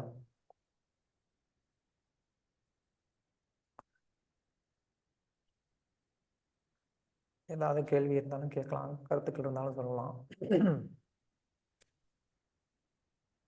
ஏதாவது இருக்கா யாருக்காவது? Okay, nothing. அப்ப நாமாமிர்தம் அடுத்து படிக்கலாம். நாமாமிர்தம் படிங்க. ஸ்ரீ நாமாமிர்தம். தூய்மையாக இருந்தாலும் தூய்மையாக இல்லாவிட்டாலும் ஒருவனை தூய்மையான நிலைக்கு உயர்த்தும் ஜெபிக்கும் பாதையை ஒருவன் கண்டிப்பாக தொடங்க வேண்டும். ஸ்ரீ சைத்தன்ய மகாபிரபு சுபத்திராயரிடம் மேலும் அறிவுறுத்தினார். ஹரே கிருஷ்ண மந்திரத்தை ஜெபிக்கத் தொடங்கு மற்றும் உன்னுடைய ஜெபம் தூய்மைக்கு அருகில் இருக்கும்போது உன்னுடைய எல்லா பாவ விளைவுகளும் சென்றுவிடும். அதன் பின் மிகச் சரியாக ஜெபம் செய்து பகவான் கிருஷ்ணரின் தாமரை திருவடிகளில் அடைக்கலம் புகலாம். சைத்தன்ய சரிதாமிர்த மத்திய லீலா 25.199. S, thank you. அதாவது இப்போ இவ்வளவு நேரம் நம்ம வந்துட்டு அதர்மத்துடைய 4 தூண்கள் என்ன, தர்மத்துடைய அந்த 4 தூண்கள் என்ன அப்படிங்கிறத நம்ம வந்து பார்த்தோம். ஸோ அதில் தூய்மை அப்படிங்கிறது ரொம்ப முக்கியமான ஒன்று. அது பகவான்கிட்ட நம்மளை கொண்டு போகக்கூடியது அப்படின்னு சொல்லி நம்ம வந்து பார்த்தோம். பட் நான் முன்னாடியே சொன்ன மாதிரி இந்த கலியுகத்தில் தூய்மை அப்படிங்கிறதே வந்து ரொம்ப ரொம்ப கம்மி. நீங்கள் இந்த ஹாஸ்டல் ஸ்டூடெண்ட்ஸ்லாம் நீங்கள் பார்த்தீங்கன்னா உங்களுக்கு புரிஞ்சிருக்கும். அவங்களாம் வாரத்துக்கு ஒரு நாள் குளிக்கிறதே வந்து பெரிய விஷயம். ஏன்னா ஹாஸ்டலில் இருக்கிற ஸ்டூடெண்ட்ஸ்லாம் என்ன பண்ணுவாங்க, நல்லா நைட்டு ஃபுல்லாக வந்து அரட்டை அடிச்சுட்டு விளையாண்டுட்டு லேட்டாக தூங்கிட்டு காலையில் வந்து ஸ்கூல் டைமுக்கு கரெக்டாக எந்திரிப்பாங்க, குளிக்காமல் அப்படியே வந்து ஸ்கூலோ காலேஜோ அப்படியே போவாங்க. ட்ரெஸ்ஸு துவைக்கிறதே கிடையாது. எனியோ இப்போ இந்த மாதிரியான நபர்கள் பலர் இருக்கிறாங்க. ஸோ இந்த மாதிரியான நபர்கள் அப்போ வந்து பகவான்கிட்ட போக முடியாது, பகவானுடைய எந்த சேவையிலையும் ஈடுபட முடியாது. அப்போ அவங்க எப்படி வந்து பகவானை வந்து அப்படின்னு நமக்கு வந்து ஒரு சந்தேகம் இருக்கலாம். ஏன்னா அவங்களும் எப்படியாவது பகவான்கிட்ட வரணும் இல்லையா? அதுக்கான வழி என்ன? அதுதான் ஹரே கிருஷ்ண மகா மந்திரம். ஸோ இந்த மகா மந்திரம் வந்து நாம்னா மகாரி பகுதா நிஜசர்வ சக்தி தத்ரார்ப்பித நியமித ஸ்மரணேன கால. இந்த பகவானுடைய நாமம் வந்து அளவு கடந்த சக்தியை வந்து வச்சிருக்கிறதுனால இந்த நாமத்தை வந்து அசுத்தப்படுத்தக்கூடிய ஒரு விஷயம் அப்படிங்கிறதே வந்து கிடையாது. சைத்தன்ய மகாபிரபு ஒரு நாள் அவர் வந்து தன்னுடைய நேச்சர் கால்க்காக காலையில் அவர் வந்து போவார். திரும்ப ரிட்டர்ன் வரும்போது அவர் ஒரு மாதிரி தன்னுடைய நாக்கை கடிச்சிக்கிட்டே வருவார். அப்போ அதை பார்த்த சைத்தன்ய மகாபிரபுடைய சங்கத்தில் இருக்கக்கூடிய ஒரு சின்ன பையன் அவன் வந்து கேட்பான், மகாபிரபு என்னாச்சு, ஏன் நீங்கள் வந்து நாக்கை கடிச்சிட்டே வரீங்கன்னு. அப்போ மகாபிரபு சொல்லுவார், நான் இந்த மாதிரி வந்து என்னுடைய காலை கடனை முடிக்கிறதுக்காக நான் போனேன், ஆனால் என்னுடைய நாக்கு இருக்கே அதுக்கு கொஞ்சம் கூட வந்து என்ன சொல்கிறது நாலேஜே இல்லை, அறிவே இல்லை. என்ன பண்ணுது, அந்த நேரத்தில் கூட பகவானோட நாமத்தை சொல்லுது அப்படின்னு சொல்லி. அப்போ அந்த பையன் வந்து சொல்லுவான், பகவானுடைய நாமத்தை கலங்கப்படுத்தக்கூடிய ஒரு சக்தி இந்த பௌதிக உலகத்தில் எதுக்கு இருக்குது அப்படின்னு சொல்லி. ஸோ அதை கேட்டு மகாபிரபு ரொம்ப சந்தோஷப்படுவார். அதனால் அதுக்காக அந்த மாதிரி டாய்லெட்டில் கூட வச்சு நம்ம ஜெபம் பண்ணலான்றது அர்த்தம் கிடையாது. அந்த சமயத்தில் நம்ம மனசுக்குள்ளே வந்து பகவானுடைய நாமத்தை வந்து சொல்லலாம். பட் சைத்தன்ய மகாபிரபு என்ன சொல்ல வர்றாரு அப்படின்னு சொன்னால், இந்த பகவானுடைய திருநாமம் அப்படிங்கிறது வந்து எந்த ஒரு பௌதிகமான விஷயத்தினாலையும் களங்கம் அடைக்க முடியாதது அப்படிங்கிறத வந்து சொல்ல வர்றாரு. பிரபுபாதர் அடிக்கடி கொடுக்கக்கூடிய உதாரணம் என்ன அப்படின்னு சொன்னால், சூரிய ஒளி வந்து என்ன பண்ணுது, அது வந்து நல்ல தண்ணிலையும் வந்து படும், அசுத்தமான தண்ணிலையும் அது வந்து படும், மழை ஜலம் எல்லாத்துலேயுமே அது வந்து படும். ஆனால் அதனால் சூரியன் வந்து அசுத்தமடையுதா? சூரியன் அசுத்தமடையாது. சூரியன் என்ன பண்ணுது, அதை வந்து தூய்மைப்படுத்த தான் செய்யுது. ஸோ அது மாதிரி பகவானுடைய நாமம் அப்படிங்கிறது வந்து ஒருத்தர் எவ்வளவுதான் அசுத்தமானவராக இருந்தால் கூட வந்து என்ன பண்ணோம், அவங்கள வந்து தூய்மைப்படுத்துது அப்படிங்கிறத நம்ம வந்து தெரிஞ்சுக்கலாம். நாரதருடைய ஒரு சீடன் மிருகாரி அப்படின்ற ஒரு வேடன், பயங்கரமான ஒரு வேடன், ஒரு உயிரை வந்து துடிதுடிச்சு கொள்ள வச்சு பார்த்து ஆனந்தப்படக்கூடிய அளவுக்கு ஒரு வேடன். அவனுக்கு தூய்மையினாலும் என்னன்னு தெரியாது, தவம்னாலும் என்னன்னு தெரியாது.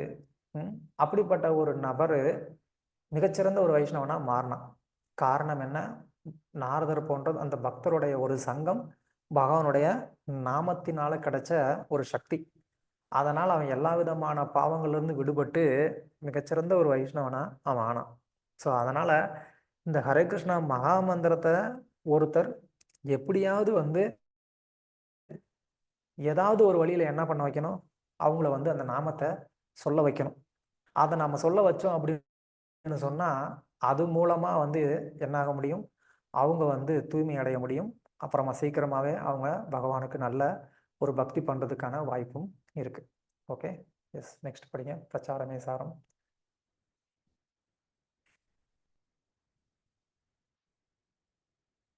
பிரச்சாரமே சாரம். கிருஷ்ண உணர்வு இயக்கம் உலகத்தை காக்கும். கிராதா ஹீன அந்த்ரா புலிந்தா புலகசா ஆபீரா ஷும்பா யவனா மற்றும் காஷா இனத்தவர்கள் மற்றும் பாவம் செய்யக்கூடிய நபர்கள் கூட பகவானின் பக்தர்களிடம் அடைக்கலம் புகும்பொழுது அவரின் உயர்வான சக்தியினால் தூய்மை அடைய முடியும். அவருக்கு எனது தாழ்மையான வணக்கங்களை சமர்ப்பிக்கிறேன். மேலே குறிப்பிட்ட வரலாற்று பெயர்கள் எல்லாம் உலகத்தில் உள்ள பலதரப்பட்ட நாடுகளின் பெயர்கள். பகவானின் பக்தர்களின் அடைக்கலத்தை நாடுவதால் இடைவிடாமல் பாவச் செயல்களில் ஈடுபட்டிருப்பவர்களும் கூட பக்குவமான மனித தரத்தை அடைய முடியும். பகவானின் சக்தி வாய்ந்த பக்தர்களான இயேசு கிறிஸ்துவும் முகமதுவும் பகவானின் சார்பாக இவ்வுலகில் மிக பெரும் தொண்டை செய்துள்ளனர். ஸ்ரீலா சுகதேவ கோஸ்வாமியின் கருத்திற்கேற்ப தற்பொழுதுள்ள உலக சூழ்நிலையில் உலக விவகாரங்களின் தலைமைத்துவம் பகவானின் பக்தர்களிடம் ஒப்படைக்கப்பட வேண்டும். இந்நோக்கத்திற்காக அகில உலக கிருஷ்ண பக்தி இயக்கம் என்ற பெயரின் கீழ் உலக அளவிலான இயக்கம் ஏற்கனவே ஆரம்பிக்கப்பட்டுள்ளன. இதனால் உலக முழுவதிலும் உள்ள மனிதர்களின் இதயத்தில் பெரியதொரு மாற்றம் விளையக்கூடும். ஹரி போல். Hare Krishna Prabhu. Yes, thank you. So பிரபுபாதர் வந்து இந்த பிரச்சாரத்தினால என்ன ஒரு நன்மை உலகளவில் வந்து ஏற்படும் அப்படிங்கிறத வந்து சொல்கிறார். உலகத்தில் இந்த மாதிரியான மக்கள் தான் அதிகம். அதர்மத்தை வந்து அதிகமாக செய்யக்கூடிய மக்களுடைய தொகை அதுதான் ஜாஸ்தி. அதோடைய ஒரு கேட்டகரி தான் இதில் முன்னாடி வந்து கொடுத்துருக்குறாங்க. கிராதா அப்படிங்கிறது ஒரு வகையான மக்கள். ஹூன, ஆந்திர, புலிந்த, புல்கஷ, ஆபீர, சும்ப, யவன இதெல்லாம் வந்து லோ கிரேடு பீப்புள். அப்படின்னா உணர்வுடைய அடிப்படையில் கொஞ்சம் கூட வந்து மனிதத்தன்மையோட வந்து இல்லாத மக்கள்னு அர்த்தம். மனிதத்தன்மைனா என்ன? மனித பிறவினா அது அந்த பிறப்புடைய நோக்கத்தை வந்து புரிஞ்சுக்கணும். அதுதான் வந்து மனித பிறவி. அந்த நோக்கத்தை பற்றின ஒரு சிந்தனை கொஞ்சம் கூட இல்லாத இந்த மக்களுக்கெல்லாம் வந்து பகவானுடைய தூதர்களாக இதுக்கு முன்னாடி பலர் வந்து என்ன பண்ணாங்க, அவங்களுக்கு வந்து அவங்களுடைய சங்கத்தை கொடுத்து அவங்களெல்லாம் வந்து முன்னேற்றுறதுக்கு முயற்சி செஞ்சாங்க. அதில் பிரபுபாதர் வந்து இயேசு, முகமது இவங்களெல்லாம் வந்து சொல்லியிருக்கிறாரு. அவங்கள மாதிரியே இன்னைக்கு இந்த கிருஷ்ண பக்தி இயக்கம் சைத்தன்ய மகாபிரபுனால ஆரம்பிக்கப்பட்ட இந்த சங்கீர்த்தனை இயக்கம் இது வந்து என்ன பண்ணியிருக்கு, இன்னைக்கு உலகம் முழுவதும் வந்து வியாபிச்சு இந்த மாதிரியான கீழ்நிலையில் இருக்கக்கூடிய மக்களை கூட வந்து தான் யாரு, பகவான்னா யாரு, இந்த பிறப்புடைய நோக்கம் என்ன அப்படிங்கிறதெல்லாம் தெரிஞ்சுக்கிறதுக்கு அது வந்து அவங்களுக்கு ஒரு வாய்ப்பை ஏற்படுத்தி கொடுக்குது. உலகம் முழுவதும் பக்தர்கள் வந்து என்ன பண்றாங்க, பகவத்கீதை, பாகவதம் போன்ற கிரந்தங்களை அவங்களுக்கெல்லாம் வந்து கொடுத்து அவங்கள படிக்க வைக்கிறது மூலமா அவங்கள எல்லாம் வந்து ஒரு மனிதர்களா, இன்னும் வந்து ஒரு பக்குவமான பொறுப்புள்ள ஒரு மனிதர்களா, பக்தர்களா அது வந்து மாத்திக்கிட்டு இருக்கு. அது இன்னைக்கு கண்குருட நம்ம வந்து பல நாடுகளில் வந்து பார்க்குறோம்.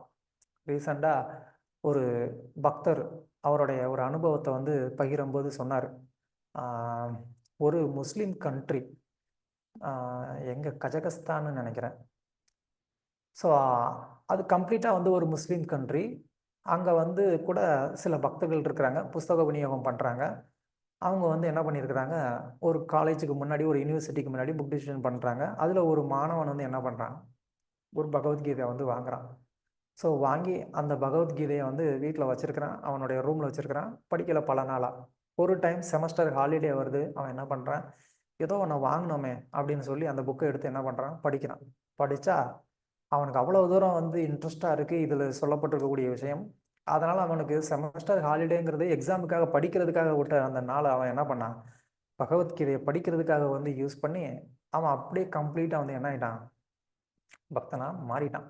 காலேஜுக்கு போனால் கூட வந்து கிளாஸ் நடக்கும்போது கூட வந்து என்ன பண்ணுவான், கிளாஸை கவனிக்காமல் பகவத்கீதை படிச்சுட்டு இருப்பானான். அந்த அளவுக்கு அவனுக்குள்ள வந்து ஒரு மாற்றம். அதுக்கப்புறமா அவன் ஊருக்கு போனான் அப்படின்னு சொன்னால் வீட்டில் கூட முன்னாடி மாதிரி அவன் என்ன பண்ணுறது இல்லை, அவங்களுடைய வீட்டு வழக்கத்தெல்லாம் அவன் எதையுமே கடைபிடிக்கிறது இல்லை. இதெல்லாம் பார்த்து வீட்டில் பேரண்ட்ஸுக்கு வந்து கோபம் வந்தது. இவன் வந்து படிக்க போனதுனால தானே இப்படிலாம் மாறிட்டான், நீ படிக்கவே போக வேணாம் அப்படின்னு சொல்லி நிப்பாட்டிட்டாங்க. ஆனாலும் அந்த பையன் வந்து என்ன பண்ணான், வீட்டில் இருந்து வெளியில் வந்து இன்னைக்கு அவன் வந்து நம்ம ஒரு வைஷ்ணவனா பக்தி தொண்டை வந்து அவன் வந்து கடைபிடிச்சிக்கிட்டு இருக்கான். முழு நேரமாக வந்து சேவை பண்ணிக்கிட்டு இருக்கான். அந்த மாதிரியான ஒரு மாற்றத்தை ஒரு பக்தருடைய ஒரு சங்கம், பிரபுபாதருடைய இந்த புக் பகவத்கீதா ஆசிட்டிஸ் ஒருத்தருடைய ஹிருதயத்தில் மிகப்பெரிய ஒரு மாற்றத்தை ஏற்படுத்தி அவருடைய வாழ்க்கையை வந்து வெற்றியுடையதாக ஆக்குது அப்படிங்கிறதுல எந்த விதமான ஒரு சந்தேகமும் இல்லை. ஸோ அதனால் நம்ம பிரபுபாதருக்கு நம்ம செய்யக்கூடிய ஒரு நன்றி கடன் என்ன அப்படின்னு சொன்னால், இந்த சங்கீர்த்தனை இயக்கம் இன்னும் மேலும் மேலும் வந்து விரிவடைகிறதுக்கு நாம் எந்த விதத்துலலாம் நம்மளால் வந்து உதவி செய்ய முடியுமோ, சேவை செய்ய முடியுமோ அதெல்லாம் நம்ம வந்து பண்ணுறதுக்கு முயற்சி செய்தோம் அப்படின்னு சொன்னால், இந்த சங்கீர்த்தனை இயக்கம் இன்னும் வந்து விரிவடைந்து பல கட்டுண்ட ஜீவாத்மாக்களை, இந்த பௌதிக உலகத்தில் கஷ்டப்பட்டுக்கிட்டு இருக்கக்கூடிய ஜீவாத்மாக்களை அது வந்து காப்பாற்றும், கடை தேற்றும். அதை பார்த்து பிரபுபாதர் சந்தோஷப்படுவார். அந்த ஒரு சந்தோஷம், திருப்தியினால் நமக்கும் நம்மளுடைய வாழ்க்கையும் வெற்றியுள்ளதாக ஆகும். Okay. Hare Krishna. Thank you. So ஏதாவது கொஸ்டின் இல்லைன்னா கருத்துக்கள்?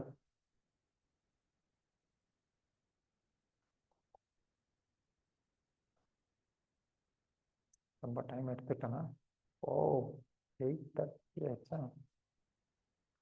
ஓகே, ஏதாவது கேள்விகள் இல்லை கருத்துக்கள்?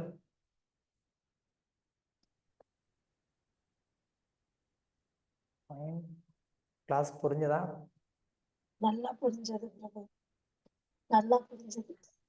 இப்பதான் கொஞ்சமாவது தர்ம செயல்கள் என்னென்ன, அதர்ம செயல்கள் என்னென்னு புரியுது பிரபு.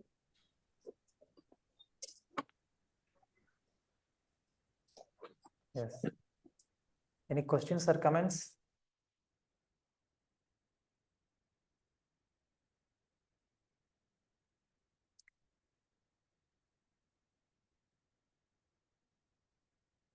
Okay, so thank you very much. அனைத்து பக்தர்களுக்கும் ரொம்ப ரொம்ப நன்றி. நீங்கள் பொறுமையாக வந்து அனைத்து வாரங்கள்லையும் வந்து கிளாஸ் நீங்கள் வந்து உற்சாகமாக கலந்துக்கிட்டு இருக்கிறதுக்கு ரொம்ப ரொம்ப சந்தோஷம். Hare Krishna. Thank you very much. அடுத்த ஹரே வகுப்பு கிருஷ்ணா சந்திக்கலாம். பிரபு. ஹரே கிருஷ்ணா. தேங்க்யூ. ஹரே கிருஷ்ணா. ஹரே கிருஷ்ணா. தேங்க்யூ.